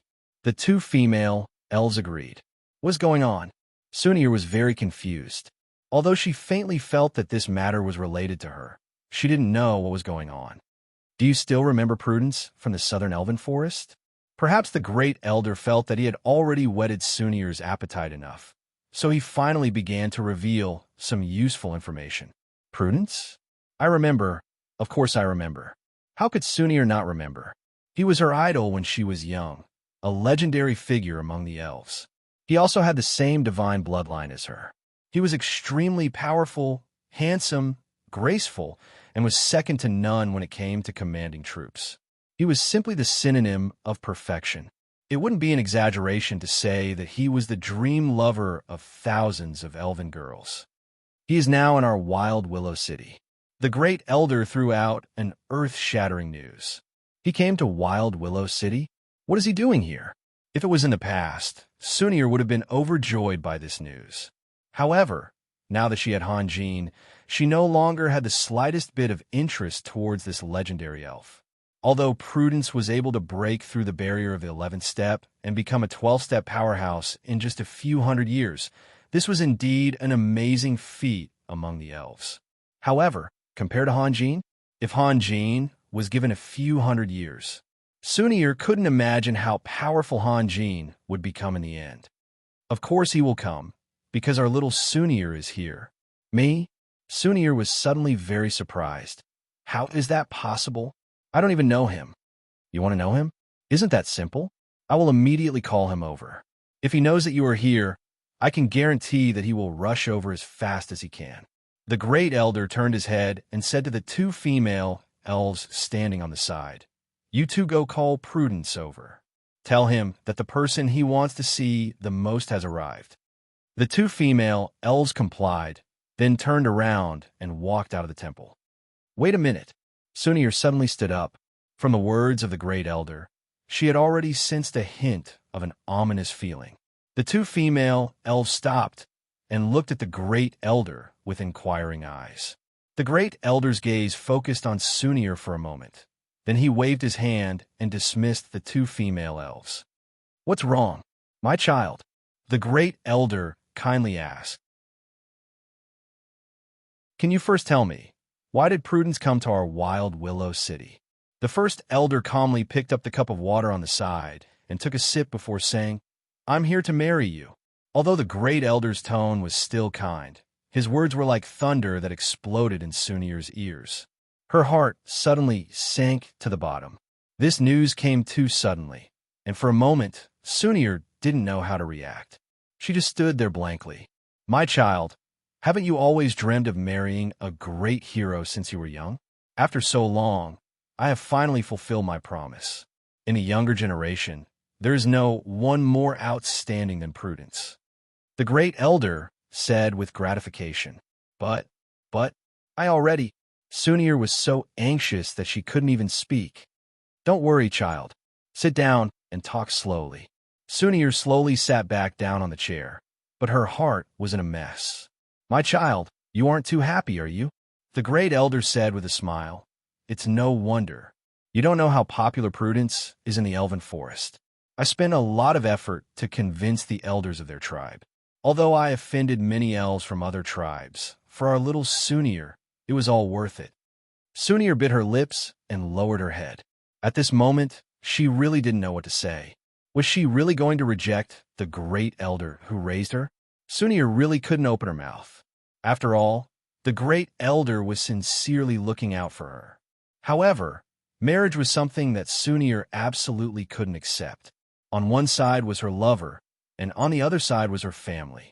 Sunir was caught in a dilemma. Oh! The great elder suddenly patted his forehead as if he suddenly realized something. Look at me, I'm really old now. I didn't even think of this. Sunir still sat there with her head lowered, not saying a word. I know, for you this is a bit hasty. You're a girl, so it's inevitable that you'll feel embarrassed at this time. But fortunately, there are still 7 days before the wedding. You can meet Prudence whenever you're free. We can't let our little Sunir get married to a strange elf, right? After that, the great elder talked a lot, but Sunir didn't listen at all. Her mind was full of how to reject this strange marriage. When she left the temple, she forgot to say goodbye to the great elder and just walked straight out. The great elder looked at Sunir's absent-minded back, and the smile on his face gradually disappeared. A trace of coldness flashed through his eyes. Honorable Amjala, why did you give her time to think? A voice suddenly came from behind the pillar. The great elder coldly snorted. Do you think the elves of Wild Willow City are just for you to take whatever you want? You know, that's not what I meant. The owner of the voice came out from behind the pillar and bowed deeply to the first elder. When he raised his head, a handsome face that was not tainted by the mortal world was revealed. I raised Sunir, and no one knows her better than I do. If you insist, it will only backfire. Actually, it doesn't matter if she doesn't agree, right? The wedding will be held as scheduled anyway. The man looked in the direction Sunir had left with a hint of playfulness in his eyes. That's not necessarily true, the great elder said worriedly. It seems like her feelings for that human lord are not ordinary. I know Sunir, and if she's really stubborn, no one can persuade her. Not even you? The handsome man asked in surprise. The great elder's face turned cold, and he said in a cold voice, Is this only my problem? Prudence, as the descendant of the gods and the hope of the elven forest, you can't even conquer a girl. Won't people laugh their heads off if they hear about this? Prudence helplessly spread out his hands. This man, who was so handsome that he looked like a demon, had an indescribable charm in his every movement. You see, you won't even let her see me. How can you talk about conquering her? The great elder pondered for a moment and said, Wait a little longer. She hasn't calmed down yet, and if you go there, it will only backfire. But shouldn't you fulfill your promise now? As you wish. Prudence bowed to the great elder. We'll get it done in the shortest time possible. The great elder watched as Prudence slowly disappeared down the stairs and said slowly, Lydia, go and keep an eye on Sunir. Don't let her do anything stupid. Great elder, we're already forcing Sunir. If she finds out, I'm afraid it won't be good. Lydia slowly walked out from the green. The great elder hesitated. Sometimes, Sunir's character was very strong. She would rather break than bend, just like 2 years ago when she angrily ran away from Wild Willow City. He could use her feelings to force Sunir to obey him, but if he used other methods, the consequences would be worrying. That's good too. Let her walk around for a few days and relax. The first elder nodded slowly. Great elder, I've already told you some things, but I have to remind you again. That human lord has recruited many strong people. Lydia said softly, the best way is to postpone the wedding. Prudence has been waiting for a long time, and I don't think he'll mind waiting for another year or half a year. We'll see how the human lord reacts before we make a decision. Otherwise, when the time comes, there won't be any room for negotiation. A lunatic. Why is the great elf Lydia so worried? The great elder sneered. Lunatic? Lydia frowned. You don't know? That lunatic actually ran to the underground city alone. Ha! Zagund, the distant ancestor of the Blood Clan, Alquete, also rushed to the underground city. There were also 6 abyss demons. If he's not a lunatic, then what is he? The great elder's eyes were full of sarcasm. But from Sunir's expression, I don't think she's worried about that human lord. What does she know? Sunir was raised by you, so you know Sunir better than we do. For the past 2 years, Sunir has been with that human lord. I think she knows him better than we do. When you told Sunir to marry Prudence, her reaction was enough to prove her feelings for that human lord. If there's really danger, would she be so calm? Would she return to Wild Willow City? Lydia said softly, maybe what you think is impossible will happen. Great Elder, you should reconsider and postpone the wedding. No, the Great Elder said in a resolute tone. You know that I need Prudence's help, and this Mark's messenger has already arrived. Lydia sighed softly and said no more. Her eyes flashed with worry, but she had no evidence to prove her judgment. Everything was based on her intuition. She hated Dragon Knight Gavara, Major Domo Gale of the Capital of Elements, Magus Genius Yelena, Archbishop Jeddis, and a Thunder Titan the most. These powerful people had gathered around young Raphael. It was a clear sign that something was going to happen. Sunir walked on the streets of Wild Willow City in a daze. All the noise around her seemed to be far away from her, and she could no longer hear anything. Only the words of the Great Elder lingered in her ears. Sunir hated the blood of God that she had, which was envied by countless elves. She knew very well why the Great Elder did this. The union of 2 elves who also had the blood of God was not as simple as 1 + 1 = 2. Their strength would be enhanced to a certain extent. Of course, it was nothing to Sunir, but to Prudence, who had already become a superclass master, it was extremely significant. It meant that he could break through the bottleneck and even become a demigod master. More importantly, without exception, their descendants would become geniuses among geniuses. The blood of God would be perfectly integrated in their descendants, and they could even inherit the innate gift of the ancient great elves, the Eye of God. Legend had it that the ancient great elves possessed the divine eye. As long as their target was locked on by them, it would be difficult for them to escape even if they fled to the heavens or the earth. However, the reason why such a powerful and almost abnormal talent was not passed down had been buried in the long river of time. Elves who had the blood of God were already very rare. It was easier said than done to find a male and female elf of the same age who also had the blood of God. Moreover, after the baptism of time, the various elven tribes had gathered and separated, and many things could no longer be verified. Some elves who had lived for hundreds of years suddenly discovered the mark of God on their children, and only then did they realize that they were the descendants of the god of war Abraham and the elf messenger Doreen. It was not easy for elves to reproduce. Apart from the fact that a considerable number of elves were unable to conceive in their lifetime, a large part of the reason was that elves who had passed a certain age would lose the ability to conceive even if they still looked very young. Prudence was already a little old, which was why the Great Elder was so anxious to find Sunir. If Prudence was the hope of the southern elven forest, then his child with Sunir would be the hope of all elves. Of course, similar hopes had been dashed many times, but this time was different.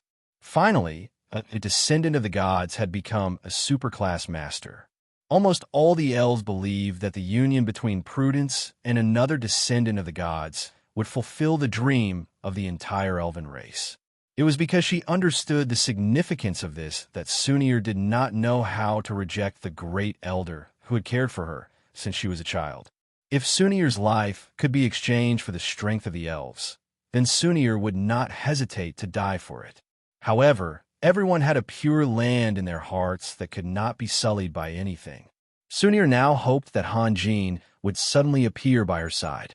Faced with the difficult problem in front of her, Sunir was really exhausted. Sunir was walking aimlessly when a figure suddenly blocked her path. Seth, who had just returned from his shift, saw Sunir, and his eyes lit up at first, but then they dimmed. He knew that the princess of Wild Willow City, the proud daughter of the heavens, would not have anything to do with him, now or in the future. The longing he had when he was young had finally disappeared the moment Prudence arrived at Wild Willow City. "Congratulations." After a while, Seth finally said in a submissive tone. Sunir forced a smile. "What's there to congratulate me about? Aren't you going to be with Prudence from the south?" Before Seth could finish his sentence, he was frightened by Sunir's angry expression and shut up. "Don't mention that guy to me," Sunir said in annoyance. "What? Don't tell me you don't want to?" Seth said carefully as he observed Sunir's expression. "Why should I want to? Why do all of you think I should be with that damn guy? Don't I have a right to choose?" Sunir's anger exploded. Luckily, they were in a secluded area, and not many people passed by. No, that's not what I meant." Seth was frightened and hurriedly comforted Sunir. "Who said you don't have the right to choose? Even the great elder can't force you on this, right?" The tears that Sunir had been holding back finally fell from her eyes, and she slowly squatted on the ground as she cried. "But he forced me." Sunir had always been strong. If it had been Hanjin, she would definitely have held back her tears, but she let down all her defenses in front of her childhood playmate because she knew that Seth would never look down on her. Actually, Hanjin wouldn't either, but Sunir hoped that she could become Hanjin's capable partner, comrade, and wife. She wanted to play all three roles well and not be a burden to anyone. Therefore, in front of Hanjin, even if she had tears, she could only let them flow in her heart, just like how she had never confessed about the dangers of the trial. "Don't be like this, Sunir. There will be a way." Seth squatted in front of Sunir and felt his heart ache as he watched her shoulder twitch nonstop. "What can there be? The great elder raised me for so long. How can I make him sad?" Sunir choked out. "Then why are you unwilling to be with that?" Seth couldn't think of any reason. In fact, no one in Wild Willow City believed that Sunir would refuse such a great opportunity. "But I already have someone I like." From Sunir's explanation, Seth learned that Sunir had already become a partner with a human. When he heard this, Seth couldn't help but feel bitter. So even without Prudence, an insignificant elf like him still wouldn't have had a chance. However, strangely enough, when he heard that Sunir didn't have any feelings for Prudence, who appeared out of nowhere, Seth felt much better. He didn't know why, but he suddenly had a thought that it would be better for Sunir to be with that human. "Seth, can you help me think of a way?" Sunir was desperate. Seth was just a normal elf in front of her. What could he do to interfere with something that would affect the interests of the entire elf race? However, Seth was a very honest person. He actually frowned and racked his brains, not realizing his identity at all. After a long time, just as Sunir's legs were numb from squatting and she was about to stand up and walk around, Seth suddenly asked, "Sunir, why don't you go to the trial?" "Trial?" "That's right. Think about it. After you go in, it'll take at least a few months before you come out. Didn't you say that Raphael is an overlord? And he's very powerful. If you don't go back for that long, he'll definitely send someone to look for you, right? When that happens, the great elder won't be as insistent as he is now, right?" Seth's mind seemed to have suddenly become smarter. His words were also clear and logical, which made Sunir look at him in a new light. That's right. Sunir suddenly felt her vision brighten. After all, Hanjin was no longer the destitute aristocrat of the past. Anyone the top-tier experts by his side could cause a certain amount of pressure to Wild Willow City.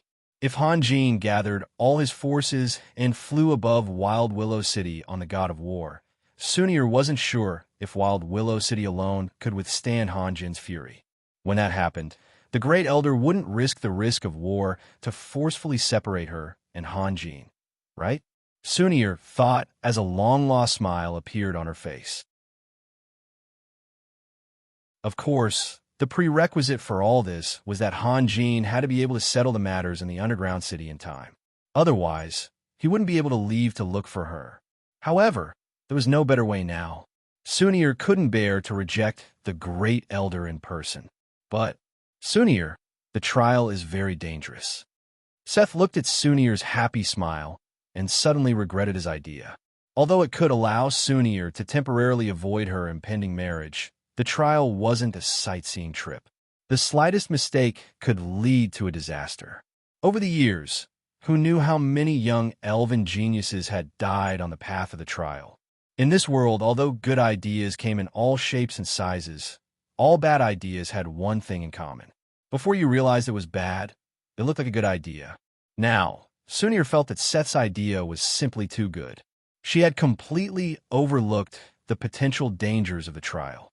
Moreover, the reason she had returned was to take on the trial and quickly increase her strength. Seth, do you know how to open the door to the trial? Sunir wanted to open the door to the trial and dive in. She wanted to keep those annoying fellows and things as far away from her as possible. Sunir, have you really decided?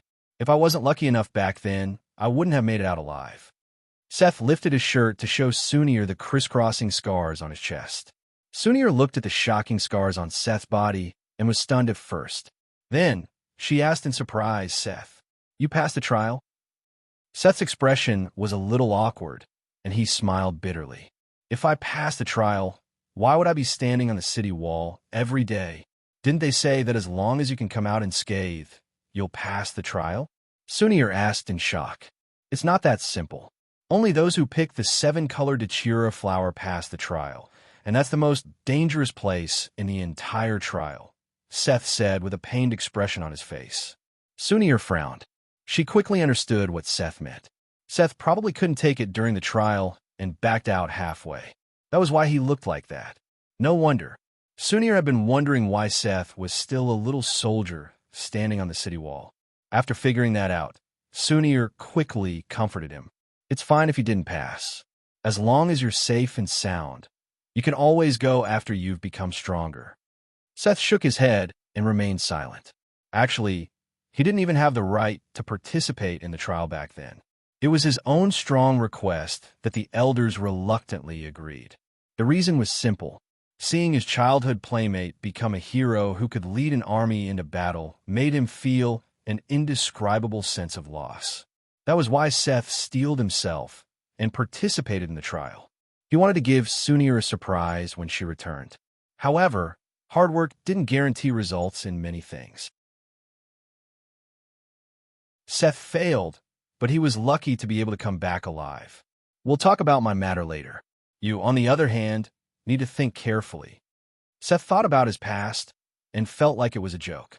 He had gone through so much just to get Sunir's attention. But now, Sunir nodded solemnly. Was a trial that scary?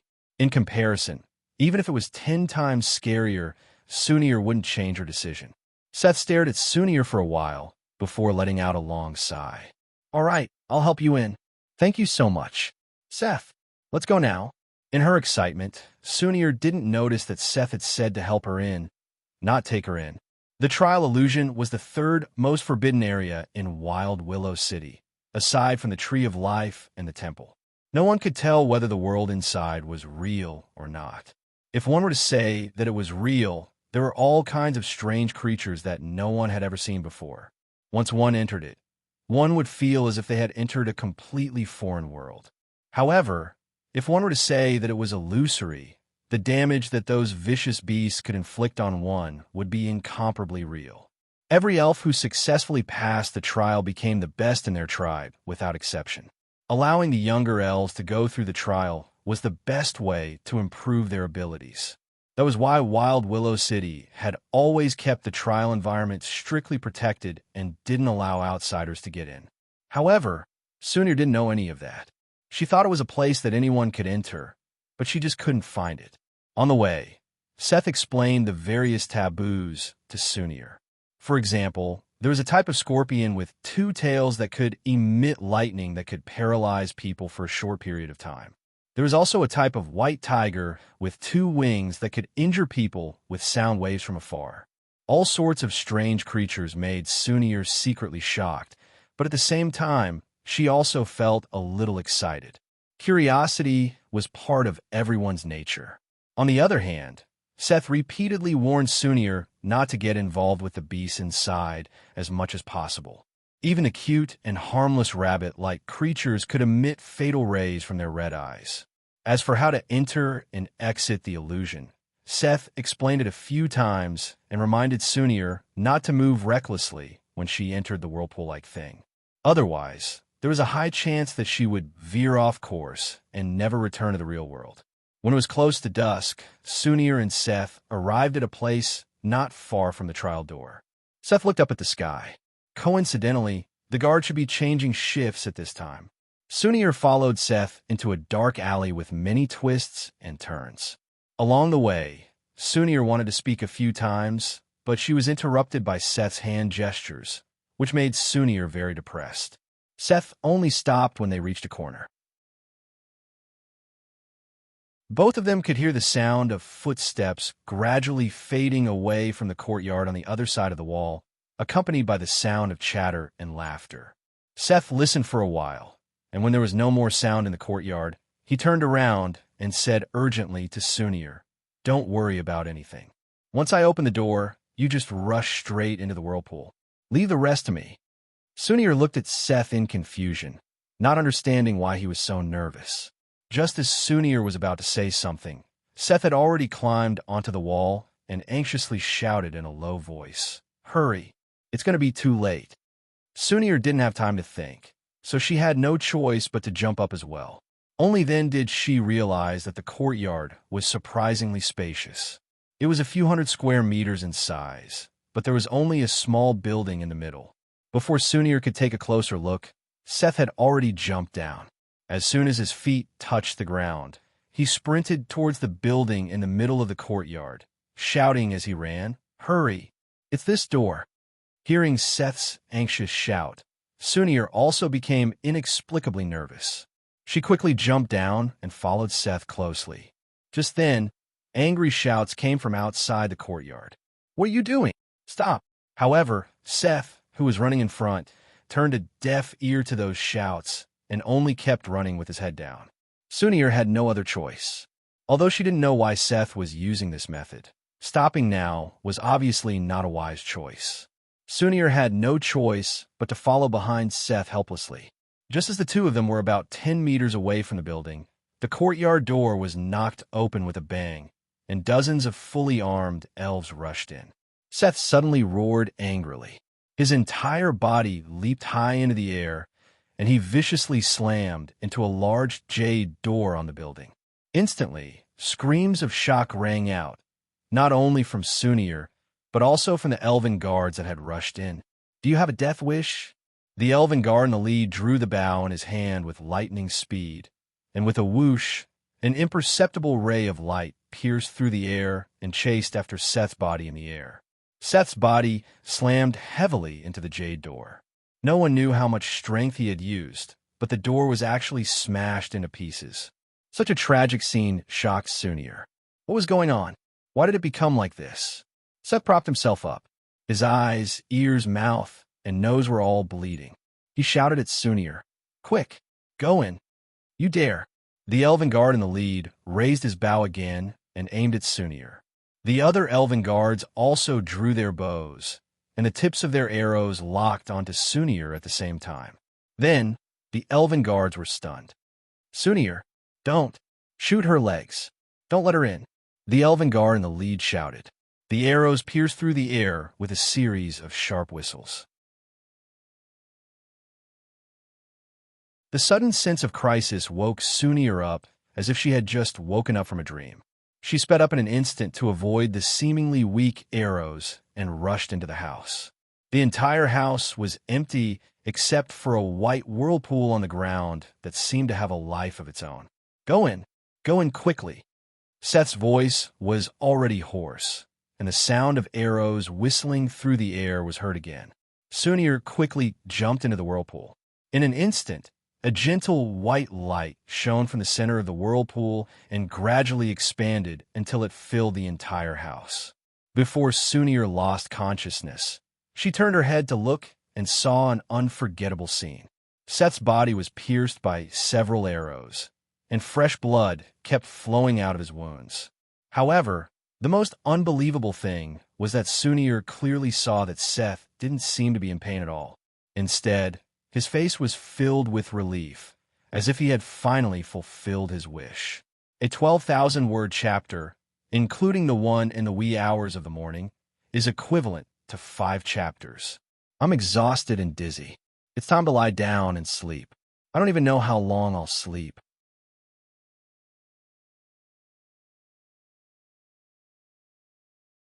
Chapter 298. Miss, are you asleep?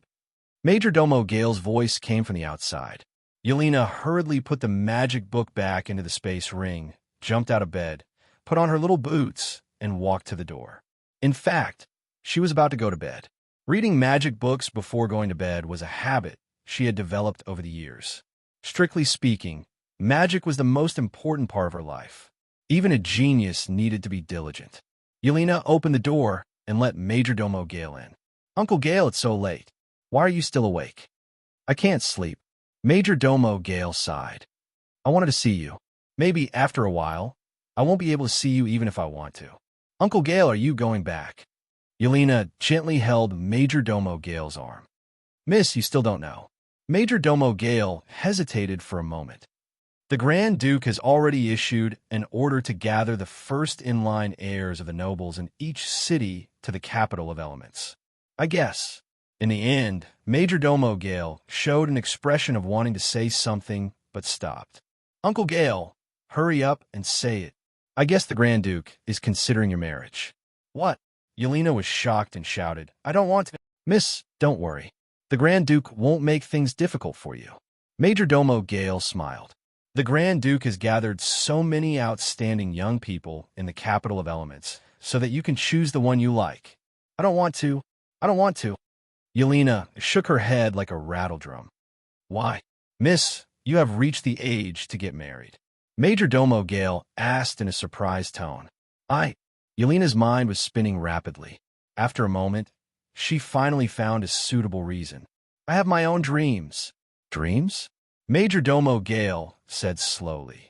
Miss, what do you mean? My father is known as the light of magic on the continent. I hope to inherit his glory.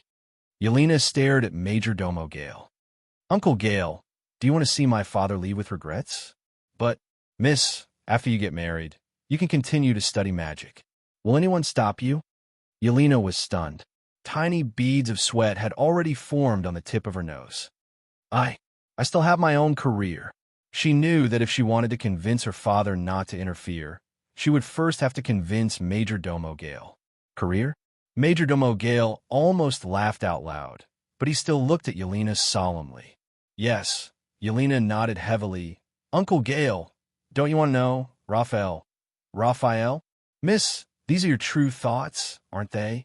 Seeing that Yelena had finally given him what he needed, Majordomo Gale was secretly relieved. I think I can understand you. Huh? Yelena was stunned for a moment. Then she was delighted. Really?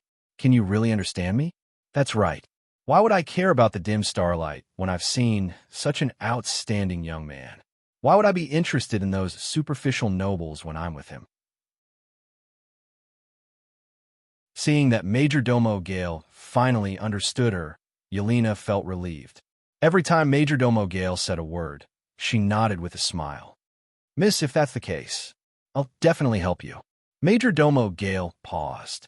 But when do you think we should propose marriage to Lord Raphael? Yelena was stunned. Propose marriage? What marriage? Of course, it's the marriage between the little princess of the capital of elements and Lord Raphael. Majordomo Gale said calmly. Uncle Gale, are you crazy? Yelena was really anxious. She almost jumped up and even forgot to use honorifics.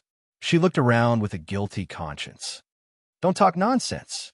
How am I supposed to face others if they hear this? What's wrong with that? Majordomo Gale said disapprovingly. Miss, you and Lord Raphael are both young people who love each other. What's wrong with letting others know? No. Yelena was so anxious that she waved her hands and said without thinking, I don't like Raphael. Majordomo Gale suddenly fell silent. After a moment, he said slowly in a dignified tone, Miss, think carefully about everything that has happened since you and Raphael met. Then answer me, do you really not like Raphael? Yelena froze, as if she had been struck by lightning. Since she and Hanjin met, too many things had happened. Hanjin had saved her, more than once. Under the temptation of the Black Task reward, countless mercenaries had sneaked into the forest of holy animals and hunted her everywhere. She and the students of the Magic Academy could not compete with the tide of mercenaries. It was Hanjin who stood by her side and used his magical magic to hold up the sky of hope for her. It could be said that if it were not for Hanjin, she would have been killed long ago. Someone once said that interest and curiosity played a decisive role in the matters between men and women. This was not false. Without interest, even if there was an intersection, later on, they would go their own way because they did not have the motivation to deepen their relationship. Yelena and Hanjin had long been interested in each other. Yelena wanted to understand the secret of the magical magic. Hanjin had saved her before. Her companions had always been happy with each other. There was warmth and trust between them. Hanjin's strength was unfathomable, and his progress was rapid. He had already surpassed Yelena, who was known as a genius girl. This was the first time Yelena looked up to someone of the same age as her, so there was respect. However, the boundary between these and the legendary love was very blurry. Yelena, who had just experienced this feeling, could not distinguish between affection, kindness, and love. In fact, not many people could really distinguish them. Tell me, do you really not like Raphael? Majordomo Gale began to interrogate again. Yelena's heart was in a mess. She did not know how to answer. If she did not have any concerns, she would say that she liked him. It was precisely because she liked this place and the feeling of being with Hanjin and other companions that she did not want to go back. Therefore, when she heard that the Grand Duke of Solomon was preparing for her marriage, her reaction was so intense. Miss, I have waited for so long, but you still did not have the courage to deny it. Majordomo Gale smiled. Since Yelena did not have the courage to say it, then he would say it. I already understand your heart. It's not like that. Yelena looked very flustered. Raphael already has his own lover. Who is it? Why don't I know? It's Sunir. Uncle Gale, can't you tell? They're already married. No, they're not married. Majordomo Gale seemed to be particularly meaningful. Yelena became more and more flustered. She let go of Majordomo Gale's arm and clasped her two small hands together, wringing them hard in an attempt to calm herself down. She did not notice that Majordomo Gale was secretly changing the concept and forcibly turning his lover into his wife in order to deny the existence of Sunir. Miss, it's very late. I won't disturb you any longer. You should rest. Majordomo Gale did not want to continue to force Yelena. He slowly said, But, Miss, I have a piece of advice. Lord Raphael is so young, but he has already become the lord of 2 provinces. His achievements have already surpassed the Grand Duke of the past. What kind of glory he will create in the future is unimaginable. Miss, if you choose to leave, it will be difficult to find a young man comparable to Lord Raphael. Perhaps your future will be spent in endless regret. If you don't want that, you have to seize the opportunity now. Yelena stared blankly at Majordomo Gale. Her lips were trembling, but she could not say anything. Moreover, Lord Raphael has already become a threat to the Grand Duke. After he kills Zagund, occupies the Holy Crown City, and defeats Chesam, what do you think he will reach out to? Majordomo Gale slowly said, Therefore, the Grand Duke will not give Lord Raphael time to grow. At that time, You will only have to choose between your father and your friends." How could this be?" Yelena exclaimed. "If you don't want to see a tragedy, then you have to make a sacrifice. In fact, you also have a responsibility to make a sacrifice. After all, Lord Raphael saved you, didn't he? Even I can't bear to see such an excellent young man die. Can you really give up these friends? Or give up your father?" Majordomo Gale sighed. "However, if you can walk together with Lord Raphael, then all the problems will be solved. Not only will the Grand Duke not interfere with Lord Raphael, but he will also send reinforcements. Of course, some people may misunderstand you, or even condemn you, saying that you are taking advantage of Sunir. Haha, but compared to the happiness of everyone, what is a little grievance for you? You're doing it for their own good. Well, miss, I won't disturb you anymore. I hope you can think about what I said carefully." Watching Majordomo Gale slowly leave the room and close the door, Yelena's pale face swayed, and she sat down on the bed. However, she did not sit properly and slid down the foot of the bed to the floor. Yelena only felt weak all over. She simply sat down, curled up her legs, and stared blankly at the floor. She knew very well what kind of magic attack power her father had. With Han Jin's current power, there was no way he could fight against her father. If her father really thought that Han Jin was a threat, there would be a catastrophe here. Asterisk, asterisk, asterisk, the red sun rose from the east. Han Jin silently looked at the surging rays of the sun. He sat here for an entire night. The soldiers in charge of night duty did not dare to disturb Han Jin. Even the female Titan called Dominique hid far away, at most looking at Han Jin with curious eyes. Amidst a burst of laughter, Stillberg and Miriam walked onto the deck hand in hand. Miriam was the flower girl in isolated Cliff City. After being rescued by Han Jin, she had been in a daze, unable to recover from the pain. However, everyone had their own destiny. Ever since Stillberg came to isolated Cliff City with Guevara, Stillberg had taken a liking to Miriam at first sight. Taking advantage of the convenient conditions, he began to pursue her tirelessly. In fact, when he was young, Raphael's temper was not good. Stillberg had long been used to serving people obediently. No matter how cold Miriam's reaction was, he did not give up or give up. As the saying goes, a strong woman is afraid of a clingy husband. After a long period of coaxing and pestering by Stillberg, Miriam gradually let down her guard. She also realized that although Stillberg was a servant like her, his status was very high. In fact, no one really treated Stillberg as a servant. This was the most important point. Miriam believed that Stillberg could protect her from being bullied by others. There were only 3 people who had the right to interfere with Stillberg. Han Jin went to the underground city, Sunir went back to the temple to undergo trials, and Guevara did not care about the trivial matters of the young people. In the past few months, Stillberg and Miriam's relationship had improved by leaps and bounds. As for whether the last step had happened or not, no one knew. "Young master, you're up early." Stillberg saw Han Jin's silhouette and hurriedly let go of Miriam's small hand and quickly walked over. "You brat, you've done well." Han Jin did not turn around, but a faint smile bloomed on his face. I didn't do anything." Stillberg was a little flustered and turned to look at Miriam.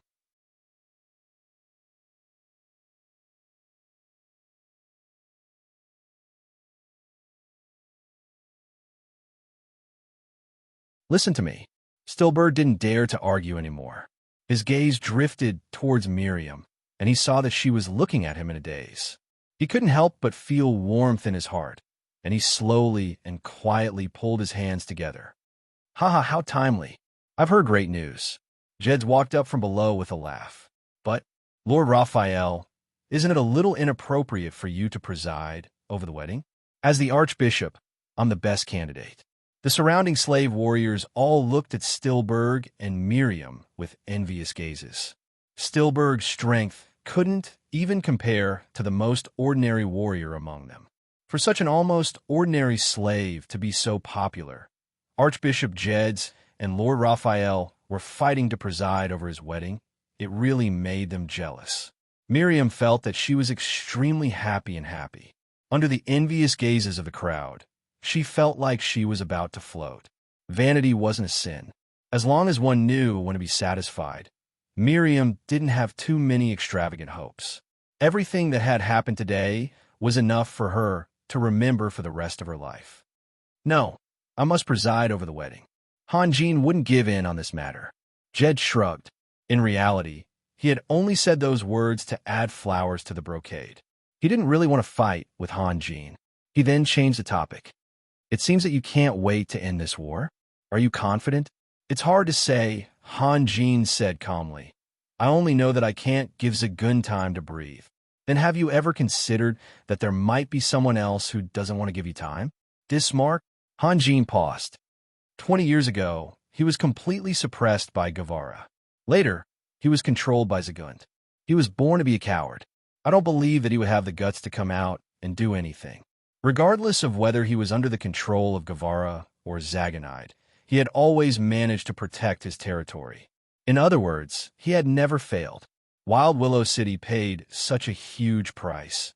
But the one who finally usurped the fruits of victory was that coward Dismark. Lord Raphael, this guy isn't simple at all. Jed said slowly. Before you make a decision, I suggest that you carefully listen to Knight Guevara's opinion.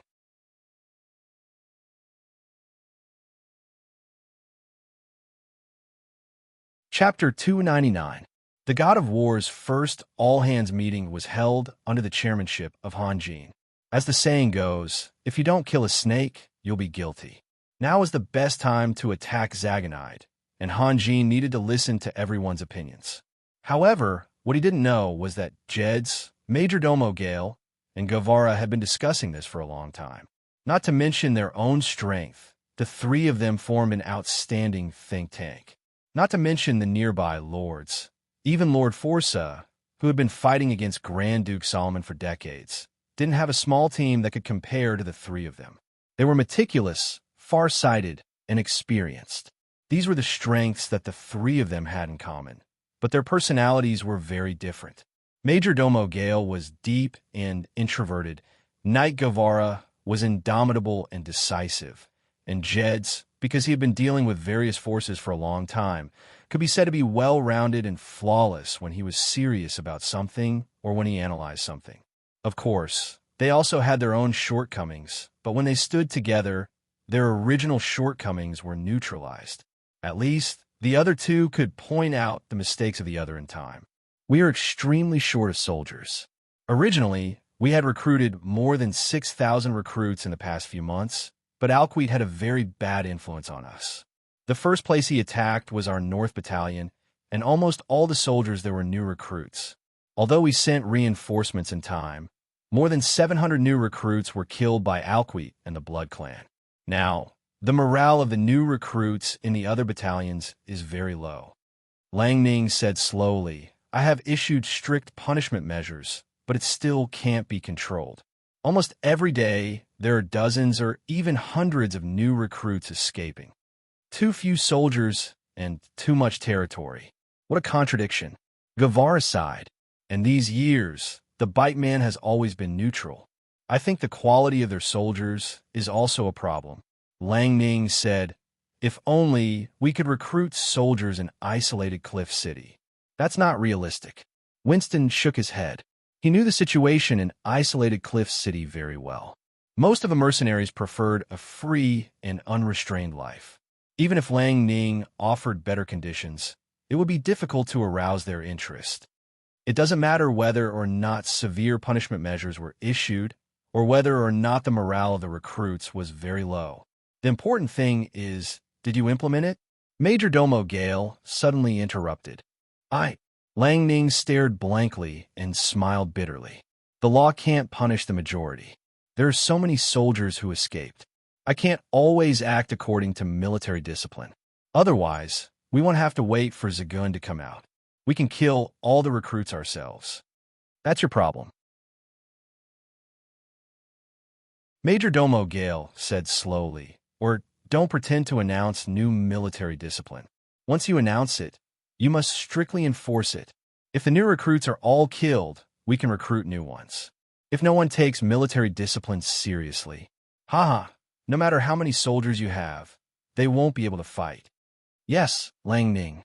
You are too soft-hearted this time, Guevara said. Lang Ning's expression kept changing, but he didn't refute anything. He had his own difficulties. The situation in the Bite Man and isolated Cliff City was similar. Not many people were willing to join the army. On the surface, it was a recruitment, but in reality, he used all kinds of threats and coercion. He even went to the villages and towns to catch able-bodied men. In the end, he finally gathered more than 6,000 people. The enemy hadn't even attacked yet. Just because the recruits violated military discipline, he used cruel methods to start a massacre. What was the point of recruiting them? However, Lang Ning also understood the intentions of Majordomo Gale and Guevara. If he gritted his teeth and killed a large number of them today, the situation might slowly improve tomorrow. Let's not talk about this problem. A group of ordinary people without fighting spirit and without training. What's the use? Han Jin said. Let's talk about Zagund and Dismark. Everyone became silent. After a while, Guevara slowly said, Our situation is very awkward because we don't have any allies. It can also be said that all the lords can become our enemies. Although it seems very peaceful now, once we send an army to attack Zagund, some things will immediately surface. For example, Dismark and Wild Willow City. Wild Willow City? You mean Wild Willow City? Han Jin frowned slightly. Yes. This time no one answered. Majordomo Gale and the others were all observing Han Jin's expression. Everyone knew what Wild Willow City meant to Han Jin.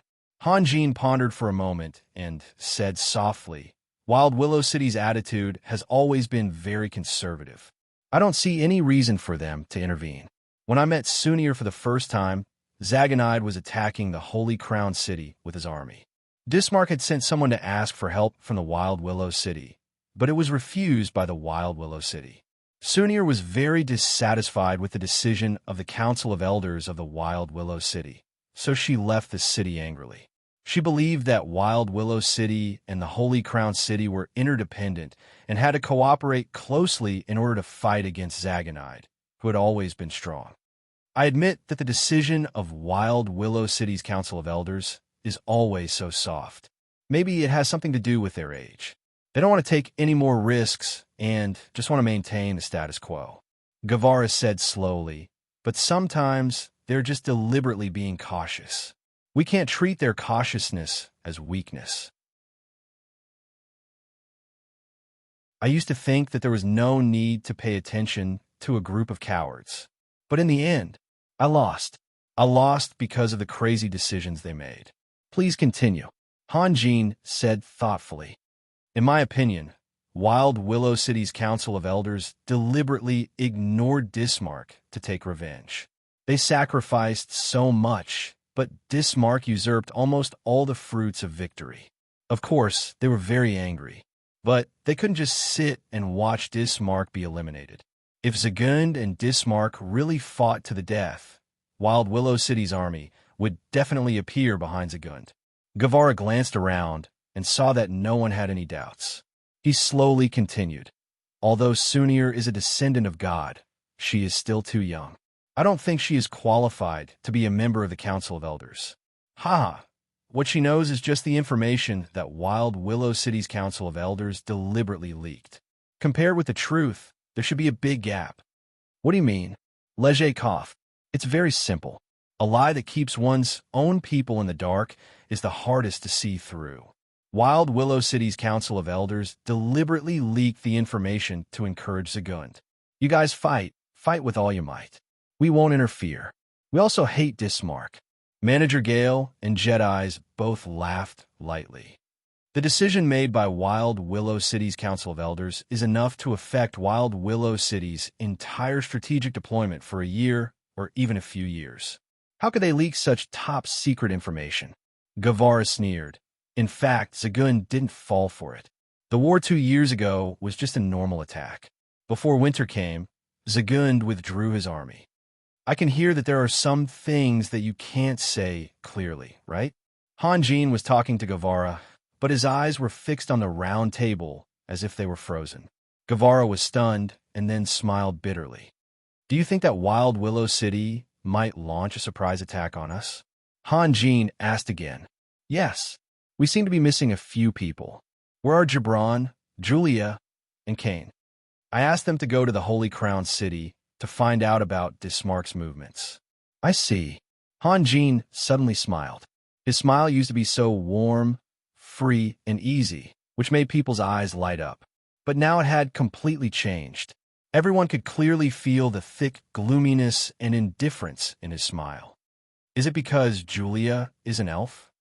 Yes. Guevara smiled bitterly again. It seems that Wild Willow City might not launch an attack on us. Han Jin was still smiling. They will definitely launch an attack on us. Is that right? According to all the signs that we have found so far. Yes. Guevara felt as if he had eaten Chinese gold thread. The bitterness spread from his mouth to the bottom of his heart. His original intention was to warn Han Jin first, so that when the situation worsened, Han Jin would not lose control. But now, Han Jin was like a different person. He quickly and keenly dug out the things that he wanted to hide. Interesting, Han Jin changed his position to make himself more comfortable. 3 months ago, Sunir suddenly said that she wanted to go back to the temple to train. Was that also a trap set by some people?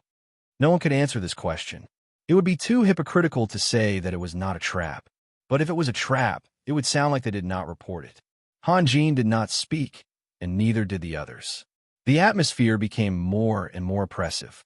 After a while, Jed's broke the silence. Lord Raphael, you don't have to worry too much about Sunir. After all, Sunir is a descendant of God. I believe that the elders of Wild Willow City will not force Sunir too much. This is another matter.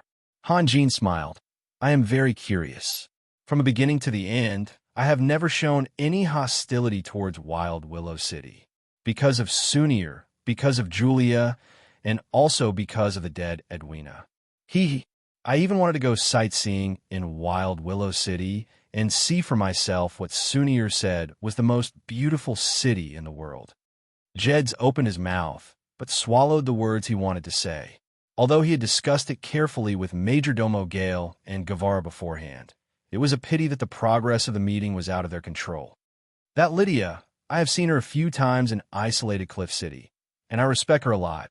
Han Jin's fingers moved aimlessly on the table. In fact, everything about Han Jin was normal at the moment.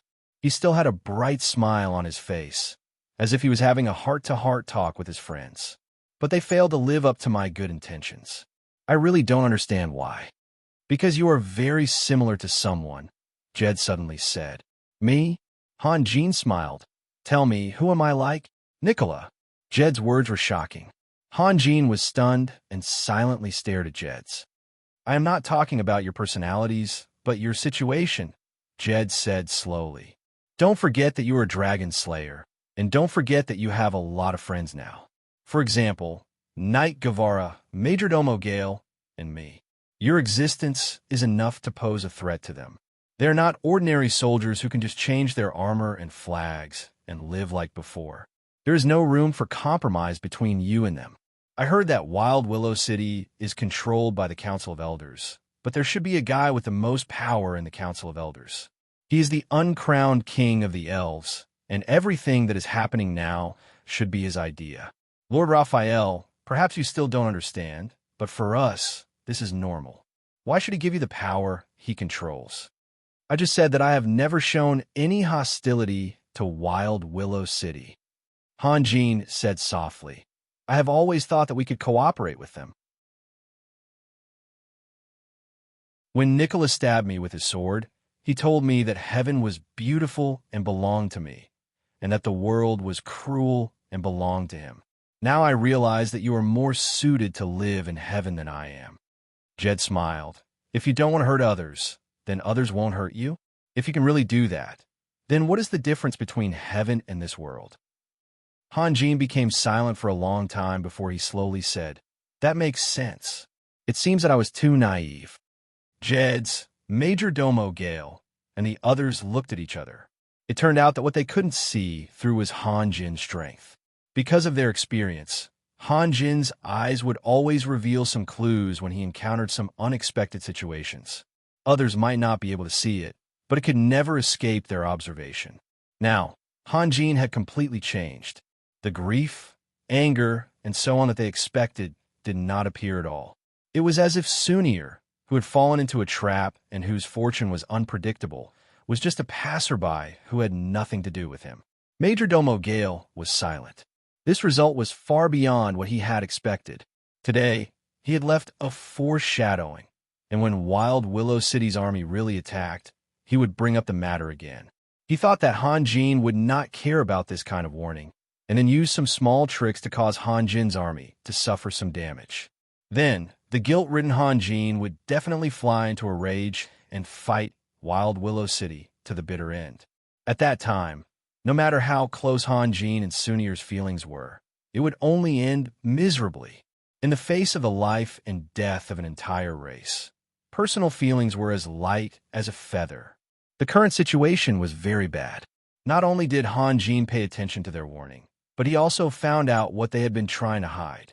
Majordomo Gale was a little anxious. Although he had been plotting against Hanjin, he could still distinguish between the priorities.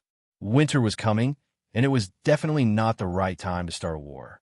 Moreover, the underground was as warm as spring, and Zagund had been heavily injured repeatedly, so it was the best time to completely solve the problem. If Hanjin decided to attack Wild Willow City because of Sunir, victory or defeat aside, even if they could win, the recuperating Dismark and the recovering Zagund would definitely become Hanjin's nightmare.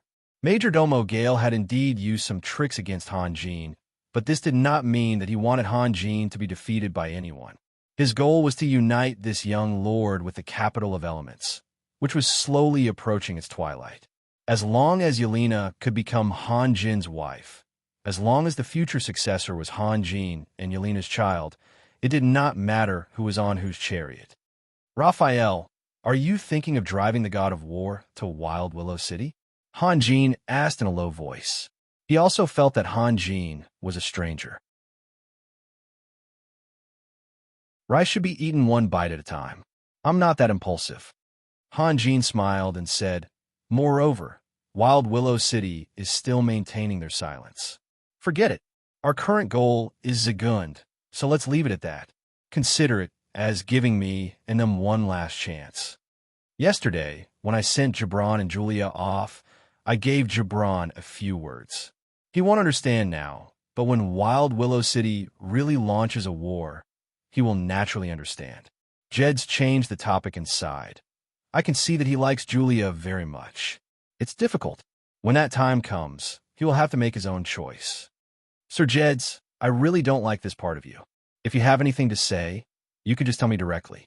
Hanjin smiled. You want to make my own choice, right? Jeds coughed dryly to cover up his embarrassment. Don't worry, Hanjin said softly. His gaze swept across the people present at the meeting. Even Chipango, Howlister, and the others who were at the end of the line clearly felt Hanjin's gaze. I'm not alone anymore, and I won't let you down or hurt you for Sunir.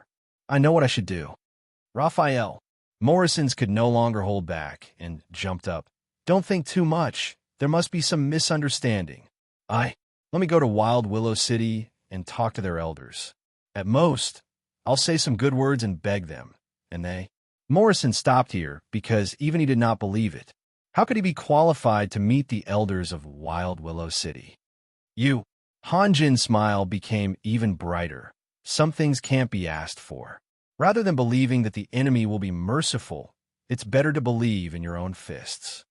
After saying that, Hanjin's gaze fell on Guevara. Since you have grasped the movements of Wild Willow City, you should be ready, right? Guevara nodded. As long as we can get rid of Zagund within 2 months, we can completely take the initiative. Elves are more afraid of the cold than normal humans. If there are no accidents, they won't be able to do anything in a short period of time. The problem is, there are always all kinds of accidents in war. Majordomo Gale interrupted. The tree of life in Wild Willow City has become exceptionally lush, as if it is not affected by the seasons. I feel that something is happening there. You haven't found out what it is? Guevara frowned and asked. Majordomo Gale shook his head. The people living in the inner city of Wild Willow City were all elves. Spies could not infiltrate at all. If that's the case, then we'll follow your plan. Han Jin slowly stood up. When it came to commanding battles, he had always delegated authority. I'm a little tired. I'll go back and rest first. To be continued. If you want to know what will happen next, please go to www.chitian.com. There are more chapters. Support the author. Support the original reading.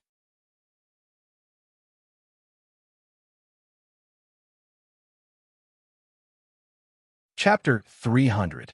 There are always all kinds of contradictions between life forms, and because of this, their wishes and ideals would also produce all kinds of conflicts, whether strong or weak. Zagund hoped that Han Jin could temporarily change his target and give him some time to catch his breath. Therefore, he only asked Alquite to go to Fort Maxine, and he did not move his headquarters. Revenge was to save his face, and he did not move because he did not want to anger Han Jin. Of course, he also had his own little plan, which was to drag Alquite down with him. The vampires did not only have one distant ancestor. If Alquite could summon all the other distant ancestors, Zagund's chess pieces would come alive. Of course, he had to find a way to preserve his strength during this period. At least, he could not let the vampires underestimate him. Then, with the help of the vampires, he would be able to become an overlord. Han Jin also had his own hopes. He hoped to completely eliminate Zagund this winter, and hoped that the Holy Crown City and Wild Willow City would not make any moves for the time being. This way, he would be able to take the initiative again next spring. However, Han Jin's army had already entered the tunnel one after another, indicating that Zagund's hopes were dashed. In a secret place, the elder of the Senate of Wild Willow City, Uptula, reached out his hand and shook Dismark's hand. No matter whether they trusted each other or not, the covenant that had been deliberately ignored for more than 10 years was formed once again, and Han Jin's wish was the same as Zagund's, irrevocably shattered. Han Jin was the lord and the leader of this new force, but he was not a commander, at least not a qualified one. When Guevara, Lang Ning, and Alexander were commanding the army to advance, he had already left the army and rushed to Zagund's underground city alone. This time, he didn't hide his tracks. He just stood there quietly, silently, on a tall mountain made of black stones. This mountain was very high, very thin, and very steep. It was less than 100 meters above the ground. Looking from below, it looked like a giant needle piercing into the sky, and Han Jin was standing on the tip of the needle, which was very eye-catching. A strong wind blew past, blowing Han Jin's robe and messing up his black hair. However, his body seemed to be connected with the whole mountain, and he did not move at all. He did not deliberately show anything, but the calmness, indifference, and silence made him look like an eternal existence that would never be shaken, or a god that appeared in the mortal world, quietly watching the vicissitudes of the world.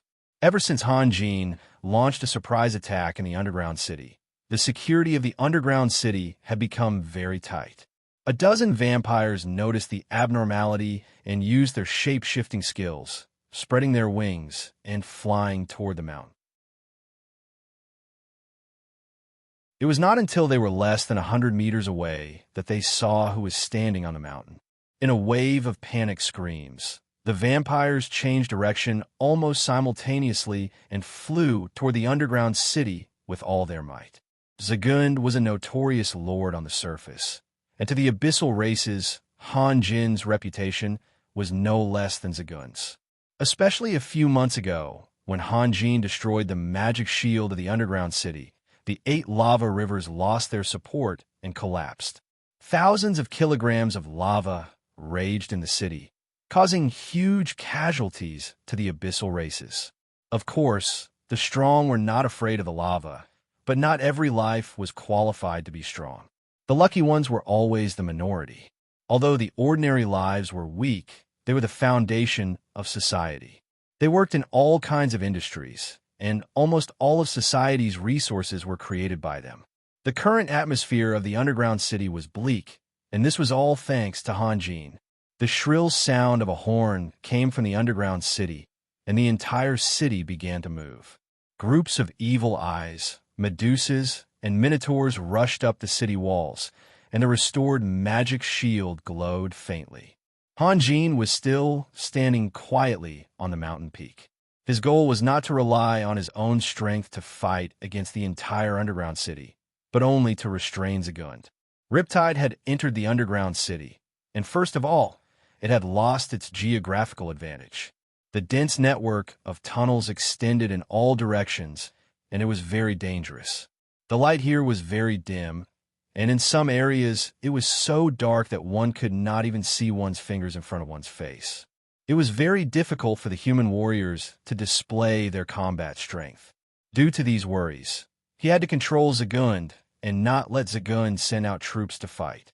The threat of the strong was not only reflected in their combat strength. Sometimes the strong could become a strategic weapon.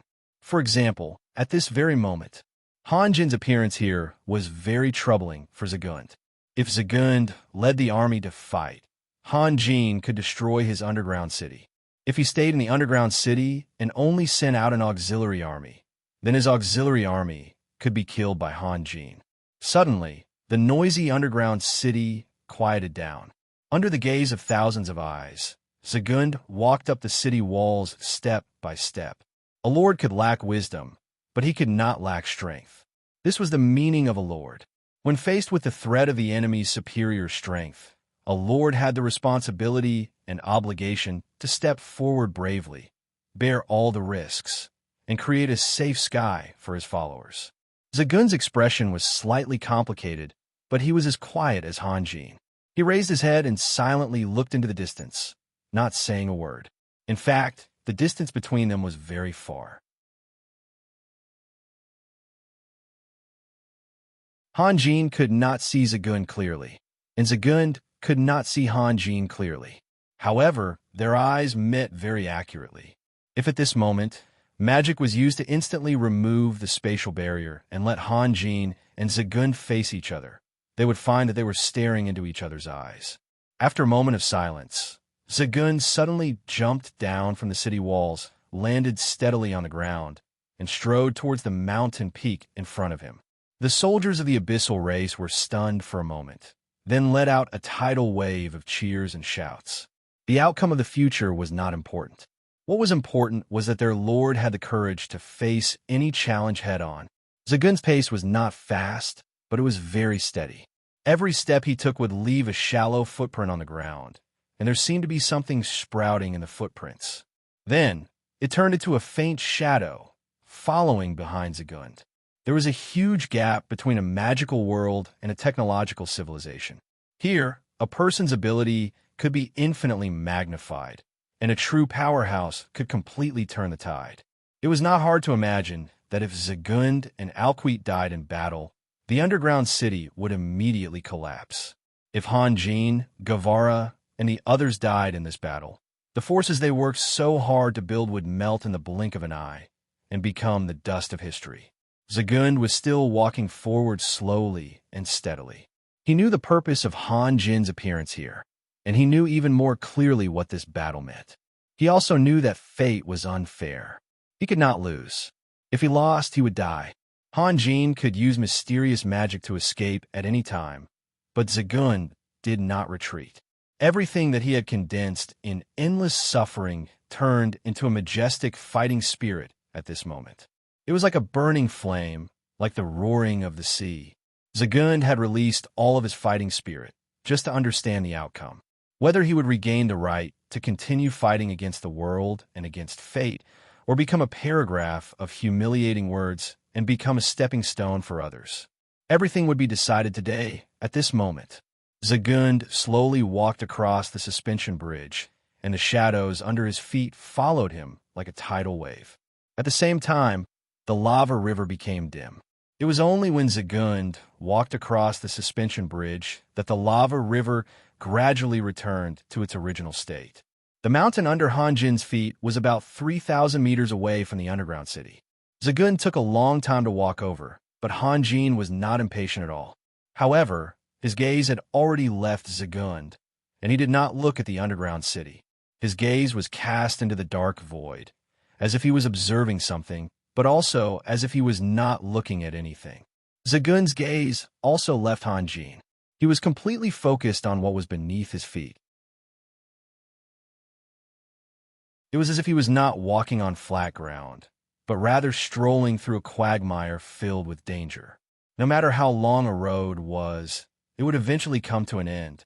Zagund finally reached the foot of the mountain. He suddenly raised his head, and the red glow in his eyes intensified. The shadows that were following him surged forward and quickly spread up the mountain. In just a moment, they had reached the center of the mountain. The towering pillar that had withstood thousands of years of strong underground winds seemed to be unable to withstand the weight of the shadows. It collapsed from the middle with a loud bang, and then turned into countless pieces of rock that fell down like raindrops. With the mountain pillar destroyed, the tip of the needle on top of it naturally could not survive. It slowly tilted to one side, and then slowly rolled down. Under thousands of gazes, it collided heavily with the ground. It used the last of its life to sing an earth-shattering roar. Countless clouds of dust crazily surged into the air, completely covering Zagund's figure. The shadows that were like a tide suddenly turned into a sinister black forest of plants and swept toward Han Jin from all directions. Evildoers and evildoers, return my bright and clear world. Purify. Han Jin's voice was so clear and firm that it even suppressed the rumbling of the mountain collapsing. Then, a dazzling light bloomed between heaven and earth, illuminating this gloomy underground world. The black plants released by Zagund withered one by one, and were unable to get close to Han Jin's body. In the next moment, Han Jin's figure had already rapidly descended.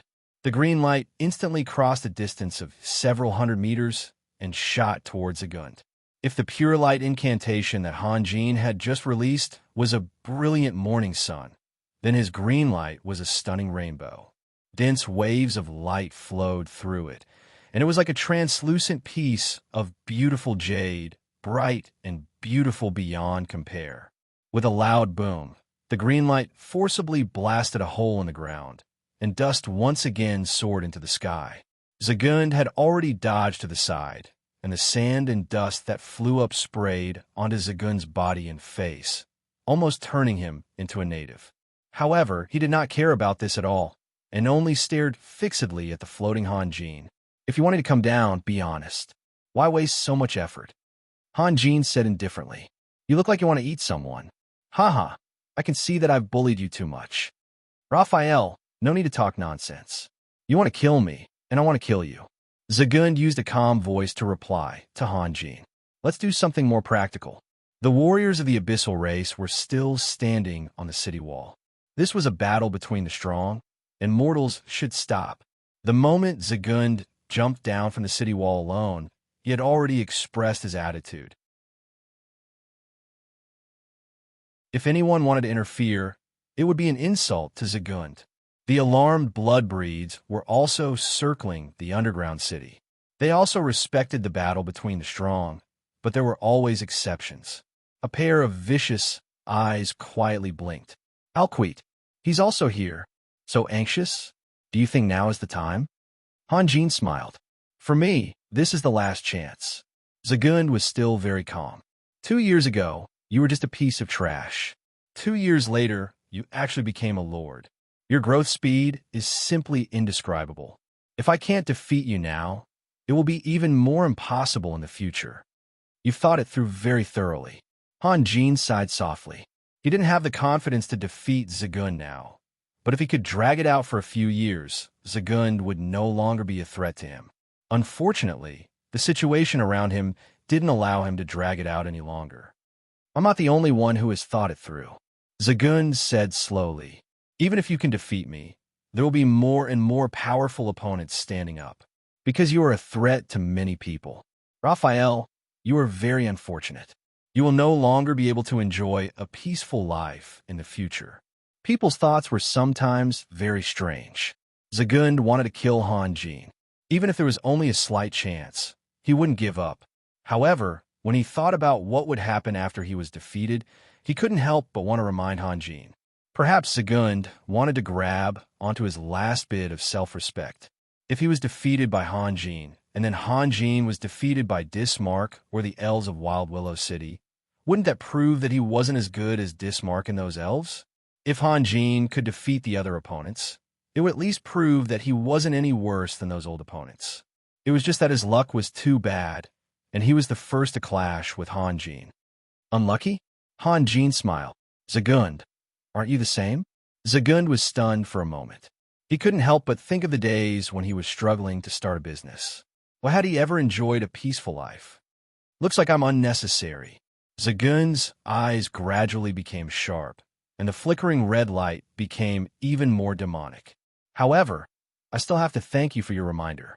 Hanjin smiled as if he was chatting with an old friend. You're welcome. As soon as he finished speaking, Zagund's mouth suddenly protruded forward, turning into a cruel wolf's kiss. His entire body expanded upwards and outwards, and his hands also turned into scarlet furry claws. In the next moment, a giant wolf soared into the sky, leaving behind a blurry afterimage. Its huge claws tore through the air, carrying an ear-piercing screech as it slammed towards Hanjin's chest. Hanjin formed a hand seal and released the earth-shrinking spell. He appeared on the ground, and with a flick of his sword finger, a green light shot out, chasing after Zagund's afterimage. The two of them were chatting like friends just a moment ago, but in the blink of an eye, they became irreconcilable enemies. Their speed was equally fast, and their attacks were equally ferocious. However, Zagund relied on his own strength to move and attack, while Hanjin used the earth-shrinking spell and earth meld to constantly change his position. When Zagund's attacks missed, he immediately launched a counterattack. Hanjin didn't use his full strength. For example, he didn't release the newly refined immortal binding rope because he knew that there wasn't just one Zagund in the underground city. There was also Alquit. A mad dog was scary, but a mad wolf was even scarier. The giant wolf that Zagund had transformed into, whether it was speed or strength, had reached an unimaginable level. The giant wolf's body sometimes became incomparably nimble, easily dodging Hanjin's flying sword. At other times, it became abnormally ferocious, wildly waving its two claws like streaks of red lightning, leaving dazzling afterimages in the darkness. Hanjin's momentum didn't lose to Zagund at all.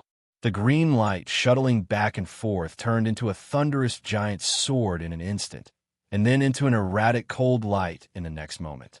Hanjin's figure was even more unpredictable, because he knew that his movement speed couldn't be compared to Zagund's, so Hanjin simply relied on his Dao to change his position. Sometimes, before the shadow he left behind disappeared from Zagund's line of sight, another shadow would appear behind Zagund. This was no longer a battle between two people. In the eyes of an outsider, it was as if there were two or even several people who looked exactly the same as each other fighting against a blurry giant beast. Suddenly, Zagund let out a mournful howl, then gave up on Hanjin and fell to the ground. At the same time, clusters of black plants grew out, baring their fangs and brandishing their claws. Zagund raised his head and let out another long howl. Before Hanjin could release the pure light incantation, the boundless black plants were all shaken in a fine powder by Zagund's howl. The powder that covered a radius of nearly 1,000 meters fell to the ground, turning the entire ground black, like a giant black crystal. Then, Zagund lowered his head and took a deep breath. The various colored lights in the air, including the light emitted by the flying sword and the light from the nearby lava river, all rushed towards Zagund in a way that could be seen with the naked eye.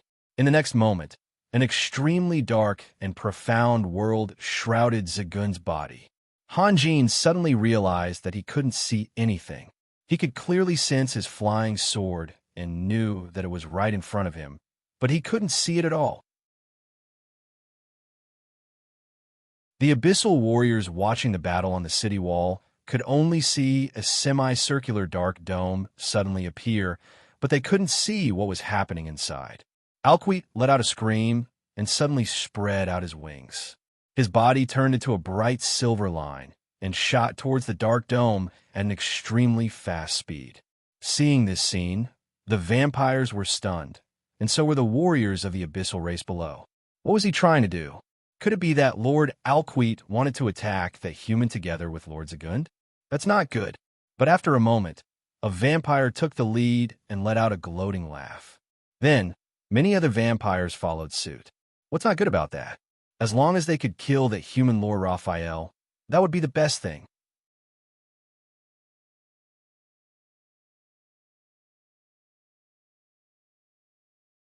Chapter 301. Hanjin had never received any training in combat. With his vision sealed, he was in an extremely disadvantageous situation. His first reaction was to use Earth Meld to teleport to another location, but he couldn't sense any elemental Earth energy. Without any hesitation, he rose into the sky like a firework flagship. A stone raises 1,000 ripples. Amidst the rapid chanting, a red light flew out from Hanjin's mouth. However, as soon as the red light appeared, the flickering light was absorbed by an unknown force. The flying sword disappeared into nothingness. Just like Hanjin's green light, only the existence of the flying sword could be sensed, but not its image. Not only did Hanjin lose his vision, but Zagund also lost his vision. However, this was his enchantment. Although he couldn't see Hanjin, he could clearly determine Hanjin's position. Zagund's body shrank down like a bow stretched to its limit. Then, he shot out like a bolt of lightning, chasing after Hanjin in the sky. At this moment, he felt a little regretful.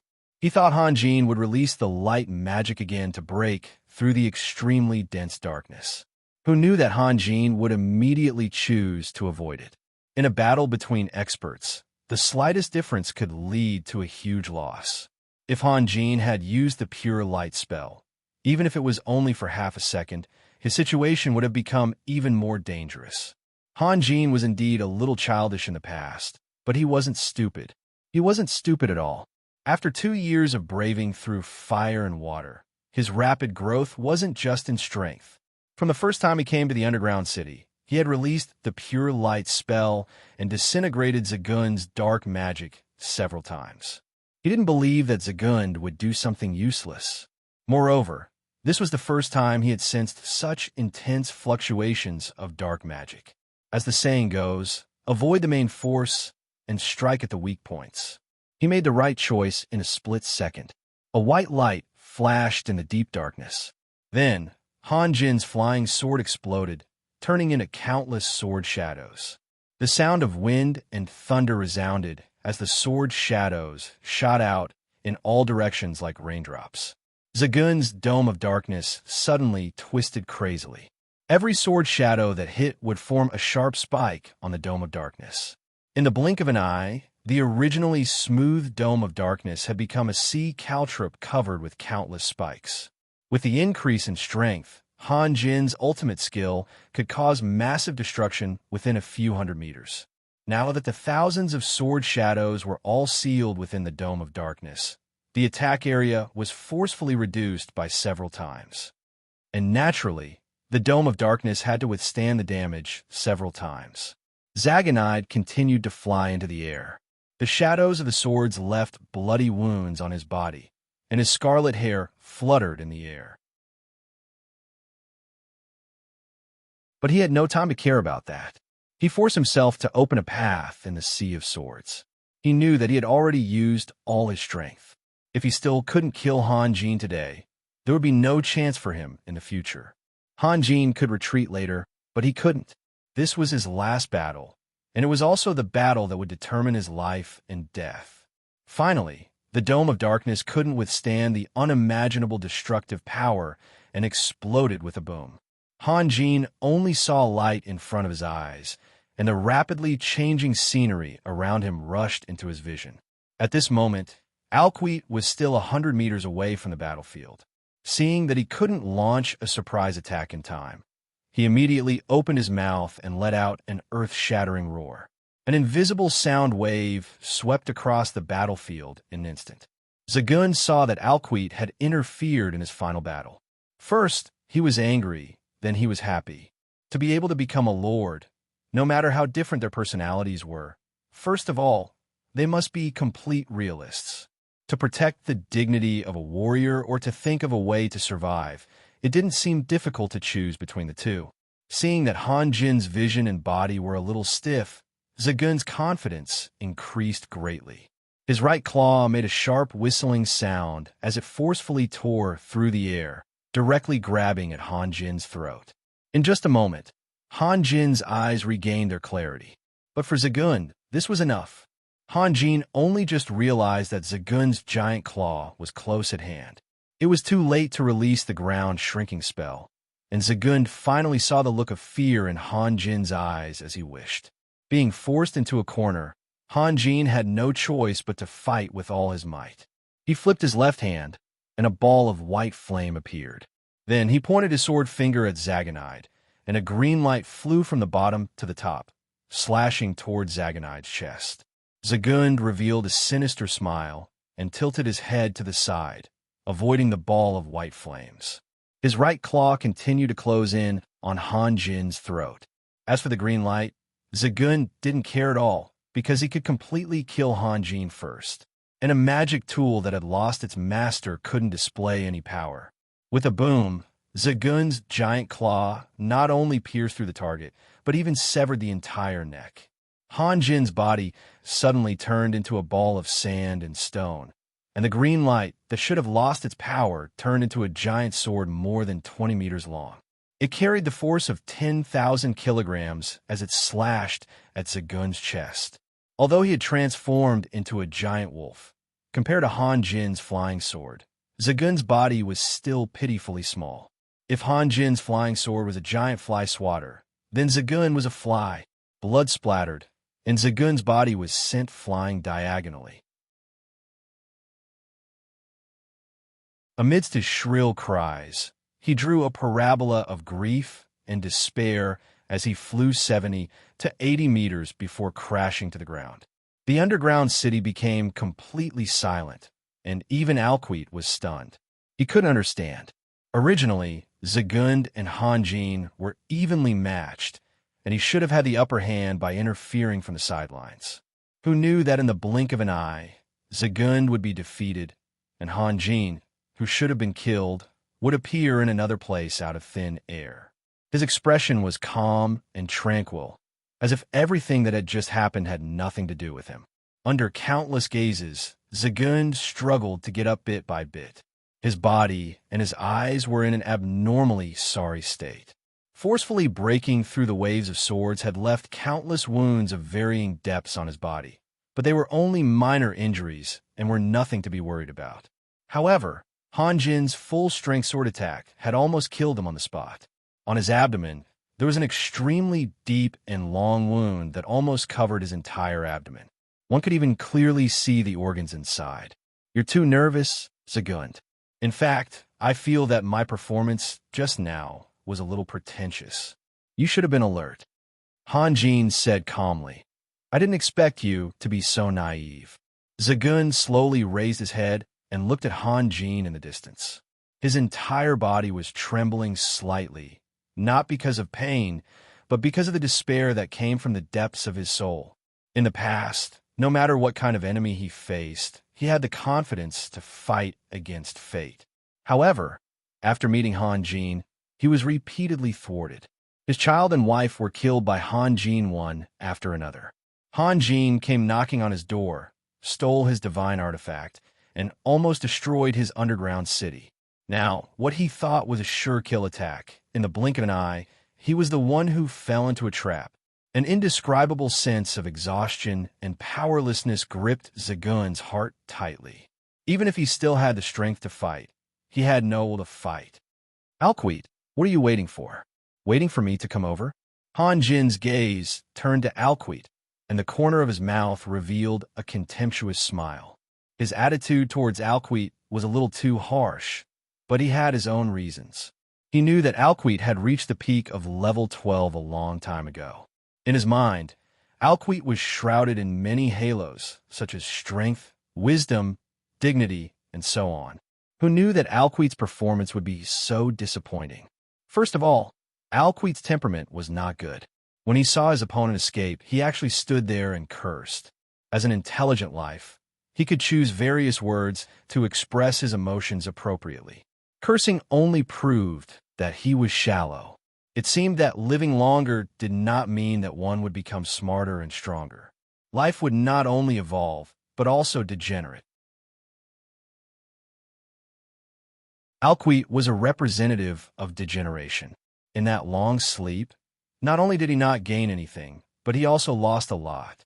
Alquite's face contorted slightly, but he did not speak. He still stared at Hanjin. Zagund was blasted 70 to 80 meters away. He was less than 30 meters away from Alquite. According to common sense, he should go over and take care of Zagund. However, he did not move at all, as if he was waiting for something. The necklace in front of Hanjin's chest made a slight sound. Then, Hanjin revealed a thoughtful expression and said softly, "I don't need you to remind me. I know what they're doing." Some of them already expected that I would come to the underground city. Alquite still did not move, but his gaze swept back and forth between Zagund and Hanjin.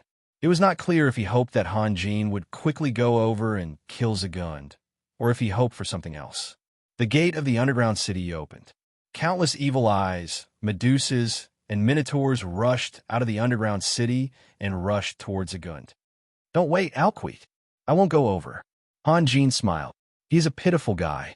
I don't have to kill him." "Umph." Alquite snorted coldly. "Goodbye, Zagund." Hanjin's gaze turned to Zagund.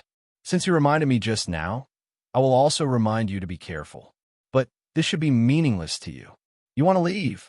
Seeing that Hanjin wanted to leave, Alquite became anxious. With a roar, an undetectable shockwave swept across 100 meters and swept across Hanjin's body. Hanjin's smile did not change. His eyes were still so clear and gentle. He did not show any signs of being affected at all. Alquite couldn't help but feel a chill in his heart. Mental shock was his specialty. If he could not release it, or if it could not affect the enemy, his true combat power would be greatly reduced. At the same time that Alquite released his mental shock, 3 tall figures appeared in front of a small mountain and then disappeared. In the next moment, they suddenly crossed 100 meters and appeared behind Hanjin. 3 giant sickles cut down like lightning. Hanjin released the ground-shrinking spell that he had prepared beforehand and appeared in front of the small mountain. In the eyes of others, it seemed that there was an invisible force that made Hanjin change positions with the 3 powerhouses who launched the attack. Then, Hanjin's body shrank down and disappeared without a trace in the blink of an eye. Bastard, bastard. Seeing that Hanjin escaped so easily in front of him again, Alquite couldn't help but fly into a rage. His ear-piercing roar resounded through the sky. "You shameless rat." Last time, he had called Hanjin a rat. Now he was still a rat. This was enough to prove that in his long sleep, he did not even have the slightest progress in his knowledge of culture, let alone other aspects. Alquite's body turned into a silver line, suddenly shooting to the east and then to the west. Waves after waves of pure mental strength condensed into fist energy, crazily and randomly bombarding the ground. Smoke and dust flew everywhere, and the shockwaves were like circles of ripples that swept in all directions. Even the underground city in the distance was slightly trembling. But was also disappointed. Seeing that Alquite had forgotten himself and was venting his anger, he frowned slightly. Then he and his 2 brothers looked at each other and released another teleportation, appearing in front of Zagund. Will held the giant sickle in his hand, gently tapping the handle of the sickle on the ground. His eyes were full of playfulness as he quietly stared at Zagund. Zagund's expression changed again and again. In the end, he smiled bitterly and said, "I finally understand why Lord Raphael said that I was a pitiful guy, In fact, Zagund did not need to use honorifics when speaking to Hanjin, but he deliberately added Lord after Hanjin's name. As for why, only he knew. "It's too late," Will said coldly. The soldiers of the abyssal race that were surging like a tide suddenly stopped. They should have sworn to protect their lord's safety, but Zagund was seriously injured and had lost most of his combat strength. On the other hand, the three abyssal demons had just appeared and were still in peak condition. It was obvious who would win and who would lose this battle. Moreover, the abyssal demons had always been the supreme ruler of the abyssal world. Even the powerful Black Dragon clan had to avoid them. If Zagund remained safe and could still command them to fight, that would be a different matter. At this moment, they really did not have the courage to become enemies with the three abyssal demons. More importantly, their last hope, Alquid, was acting very ambiguously. He ignored the three abyssal demons that were approaching Zagund. What do you want to do? Following Alquid's angry roar, his figure had already approached Zagund. A pair of blood-red eyes coldly stared at the hesitant abyssal warriors. Alquid, it's really you. Zagund once again let out a miserable laugh. Streams of blood flowed down from the cruel wolf's mouth. Why? What they can give you, I can give you too. Why? Because you are a human. What right do you have to control the powerful abyssal warriors? Will said coldly. Is this reason enough? I see. Zagund tried to straighten his body, even if his movement made the wound bigger and deeper. This scene would have happened sooner or later. Because I am a human, right? I gave you a chance, Zagund. You shouldn't have stopped me from attacking isolated Cliff City. Oomph. Do you think I don't know what you were thinking? Alquid's voice was even colder than Will's. Huh. Zagund struggled to turn his head and look at his once loyal subordinates. Unfortunately, the power that was completely created by violence would inevitably disappear because of the weakness of violence. Wherever Zagund's gaze turned, the abyssal warriors would lower their heads and not dare to look at Zagund. Of course, they didn't dare to stand out either. Even Zagund's current wife, Lindsay, hurriedly avoided Zagund's gaze. If Zagund could protect her, she would try to do something. But at this moment, Zagund was already useless. Life was always selfish. The vitality in Zagund's eyes gradually dimmed and was replaced by a thick gray color. At the last moment, he finally understood that his life was just a dream. He was lonely above ground because he had been abandoned by humans. He was still lonely below ground because he was a human. All his efforts had only been exchanged for a lonely coldness, a coldness that seeped into his bones. It was a coldness that made him feel that although the world was big, there was no place for him to stand on. What could be sadder than this final realization? Suddenly, a voice rang out. I, Joyce, will never allow you to hurt Master Zagund. The voice was crisp and pleasant, but it felt like a clap of thunder that resounded across the quiet plains. A slim figure walked out from the abyssal mage's battle formation. It was Joyce. She was fearless because she was ignorant, and pure because she was ignorant. Although her views on right and wrong were not widely recognized, she persevered. At this moment, her pure and beautiful face was emitting a holy radiance, like an angel that had fallen into the mortal world. Her small hand that was tightly holding onto her magic staff was trembling slightly. It was not from fear but from anger. Anger at Alquid's betrayal. Anger at her companion's heartlessness. Joyce did not mock anyone. Due to her lack of experience, she did not know how to express her feelings. However, her firm footsteps were filled with the contempt of 100,000 soldiers who had taken off their armor. Not a single one of them was a man. The surrounding gazes were very complicated. There was shame, pity, helplessness, and of course there was also anger. When the Minotaur leaders of the front heard that someone dared to take the risk, they wanted to kill the person who didn't know what was good for him on the spot to curry favor with their new master. However, when the rows of soldiers parted and they saw that pure and beautiful face, the Minotaur leaders suddenly lost their courage and lowered their heads to the side. Alquid was originally a little nervous. Killing Zagund was just the beginning, but it was not the end. He still had to rely on these abyssal warriors to protect the underground city and defeat Han Jin's attack. If the camp exploded, it would be troublesome. Alquid couldn't help but burst into laughter when he saw that the one who walked out was an incomparably weak night elf mage. Will's brothers also laughed loudly. They disdained to use words to reprimand anything. Their laughter was enough to express their strength and confidence.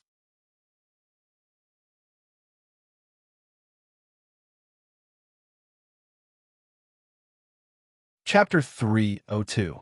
Zagun stared blankly at Joyce. No matter how he felt, he was still a seasoned and powerful lord. It was childish for him to make such an expression. However, Zagun had already lost all self-control. In other words, he no longer cared about his status, identity, past, and future. He only wanted to figure out one thing. Joyce walked to Zagun's side and gently supported Zagun with one hand. Only then did Zagun come back to his senses. He slowly asked why. Zagun's tone had always been heavy in the past, but now it was extremely gentle. No reason. Joyce's eyes were slightly flustered. This was because this was the first time she had such close contact with the supreme hero in her heart, her benefactor. Moreover, she was even more confused than Zagun. Why? Did the question, 1 plus 1 is equal to 2, still need to be explained? Zagun's eyes gradually regained their vitality and sharpened. He was still staring at Joyce, very dissatisfied with her answer. Joyce became even more flustered. Because you are my lord. Because I live happily by your side. Joyce nodded vigorously. Just like that. Joyce then raised her magic staff and pointed at the 3 towering abyssal demons in front of her. The abyssal demons that made thousands of abyssal warriors speechless were no threat to Joyce. However, Zagun, who had become trash in the eyes of the abyssal warriors, made Joyce feel reverence, panic, and apprehension. The emotions of life were sometimes ridiculous and unreasonable. However, it was also very touching. Happiness. Zagun smiled. At this moment, it was as if he had been enlightened. He suddenly understood a lot. All the gains and losses of the past, including the present, were all condensed together. It was like a crystal clear crystal that allowed him to see everything clearly. Once he started on the wrong path, no matter how hard he worked or how much sweat he put in, it would only make him slide further and further down the wrong path. Because of all the injustices and bullying in his youth, he hoped that he could use violence in exchange for respect and reverence, or at least equality. However, the more brutal he was, the more people ostracized him and hated him until there was no turning back. Once upon a time, he had hesitated and hesitated, but he could not give up. Once he turned back, everything he had now would be lost. He would rather spread death and fear everywhere like a real demon than be a dying dog. At least the former would attract everyone's attention. Even though he had achieved enlightenment now, he would not repent for his past actions. He only felt that fate was too terrifying and cruel. Unknowingly, it had toyed with all the lives in the world. He did not want to fight against fate anymore. He admitted defeat. However, before he refused to play, he had to do something. What a touching scene. The Abyss Demon on Will's left laughed strangely. He then took a step forward and stabbed the giant scythe in his hand at Joyce's abdomen like lightning. He did not want to kill Joyce on the spot. He wanted to pick Joyce up and let Joyce cry and wail on the tip of the blade. This was the price for offending them. Joyce's courage and strength were absolutely inversely proportional. Although his small hand was tightly holding the magic staff, his eyes did not see the enemy's movements at all. At this moment, 2 dark red flames lit up in Zagun's eyes and immediately turned into a soaring fighting spirit. The red light from his claws quickly spread throughout his body. In an instant, Zagun had turned into a scarlet blood wolf. He had always been fighting for himself in his life, but at this moment, he had completely forgotten himself. This was the first time he was fighting for someone. Although it was a strange woman, she was worth him giving up everything to protect. Even if his bones were crushed, he was willing to do so. At this moment, his roars, and his struggles were all for one person. His blood would only flow for one person. And all of this was just to repay that trace of warmth that could not be seen or touched, but could clearly light up one's heart. Zagun stretched out his left claw and fiercely hugged Joyce in his arms. He did not look back and directly slammed backwards. The Abyss Demon's giant scythe pierced his left shoulder and passed through Joyce's cheek. Zagun's right claw reached back and struck the Abyss Demon's chest like lightning. Zagun's speed had reached an unparalleled level, even faster than when he fought with Hanjin. This was the result of him letting go of everything. His state of mind had been enlightened, crystal clear, and all of his vitality had been ignited. The Abyss Demon wanted to immediately use instant transmission, but the giant scythe was firmly locked by Zagun's body. This stunned him for a moment. Abyss demons had a long tail behind them when they were infants. When they were young, the tail would automatically fall off. Then, they would return to the demon pool and use the magical pool water in their own will. After years of tempering, they would refine their tailbones into giant scythes that could be used to harvest lives. Just like how demons would never give up their loyalty to death god Hamas, they would also never give up their weapons. In this split second, Zagun's claw had already arrived. The Abyss Demon desperately pulled out his weapon while dodging to the side. Finally, not only did he pull out his scythe, but he also left a bloody hole as thick as a bowl on Zagun's shoulder. At the same time, Zagun's claw landed on his shoulder. With a loud bang, the Abyssal Demon let out a mournful wail as his body flew back more than 30 meters. Before he even landed on the ground, Zagonide's body had already turned into a scarlet bolt of lightning, shooting straight towards Alquit. Zagund only wanted to protect the fragile and unfamiliar woman in his arms. He didn't want to take revenge. Behind Alquit, he saw a signal that only he could understand. Will and the other Abyss Demon were furious. Their bodies flashed, and they sandwiched Zagund from the left and right. Two giant scythes slashed towards Zagund's body. Although they accurately estimated Zagund's movement speed, they were overly concerned about Zagund's injuries. They also didn't know what kind of willpower Zagund was relying on to fight. They thought that this guy was just struggling on his deathbed. When the two scythes were raised, Zagund was right below them. However, when the scythes fell, Zagund's body suddenly sped up and escaped from their attack range. Alquit opened his mouth and suddenly roared. An undetectable shockwave hit Zagund. Zagund's speed was actually getting faster and faster.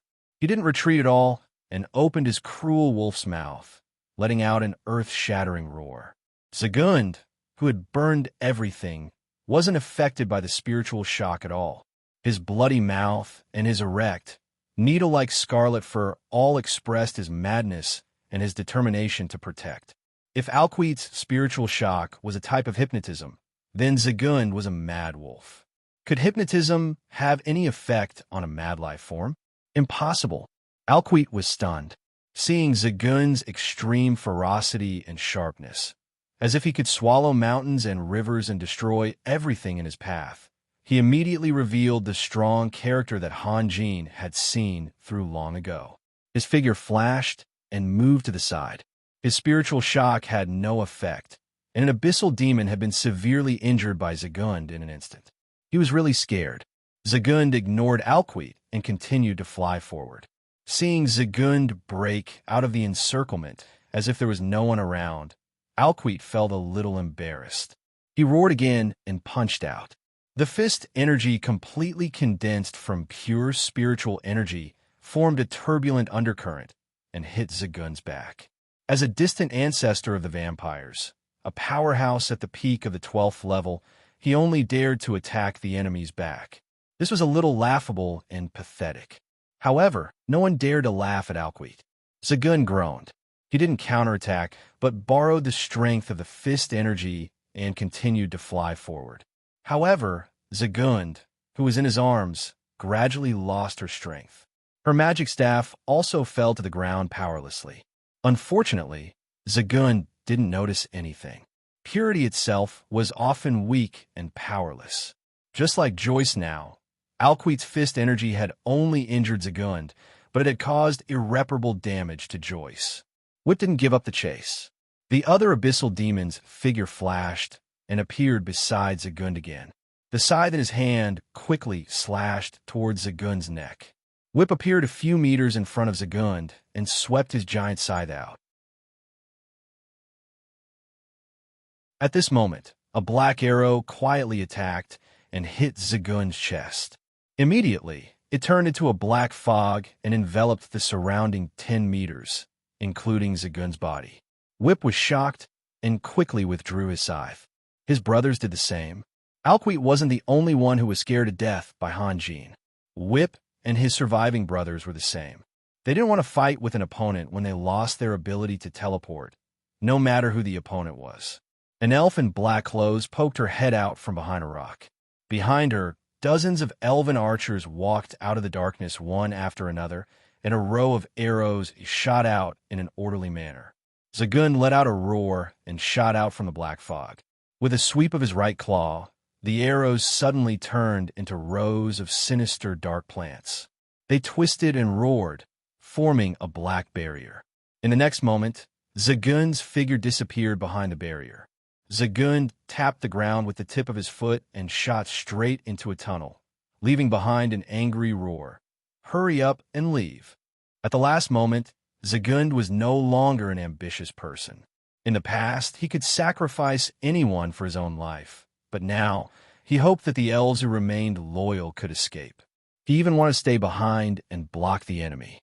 However, nothing was more important than the person in his arms. Even himself, because he was hugging a goddess that belonged only to him. Whip and his brothers had no choice but to stop outside the barrier. The weak side of the Abyss Demon was undoubtedly exposed.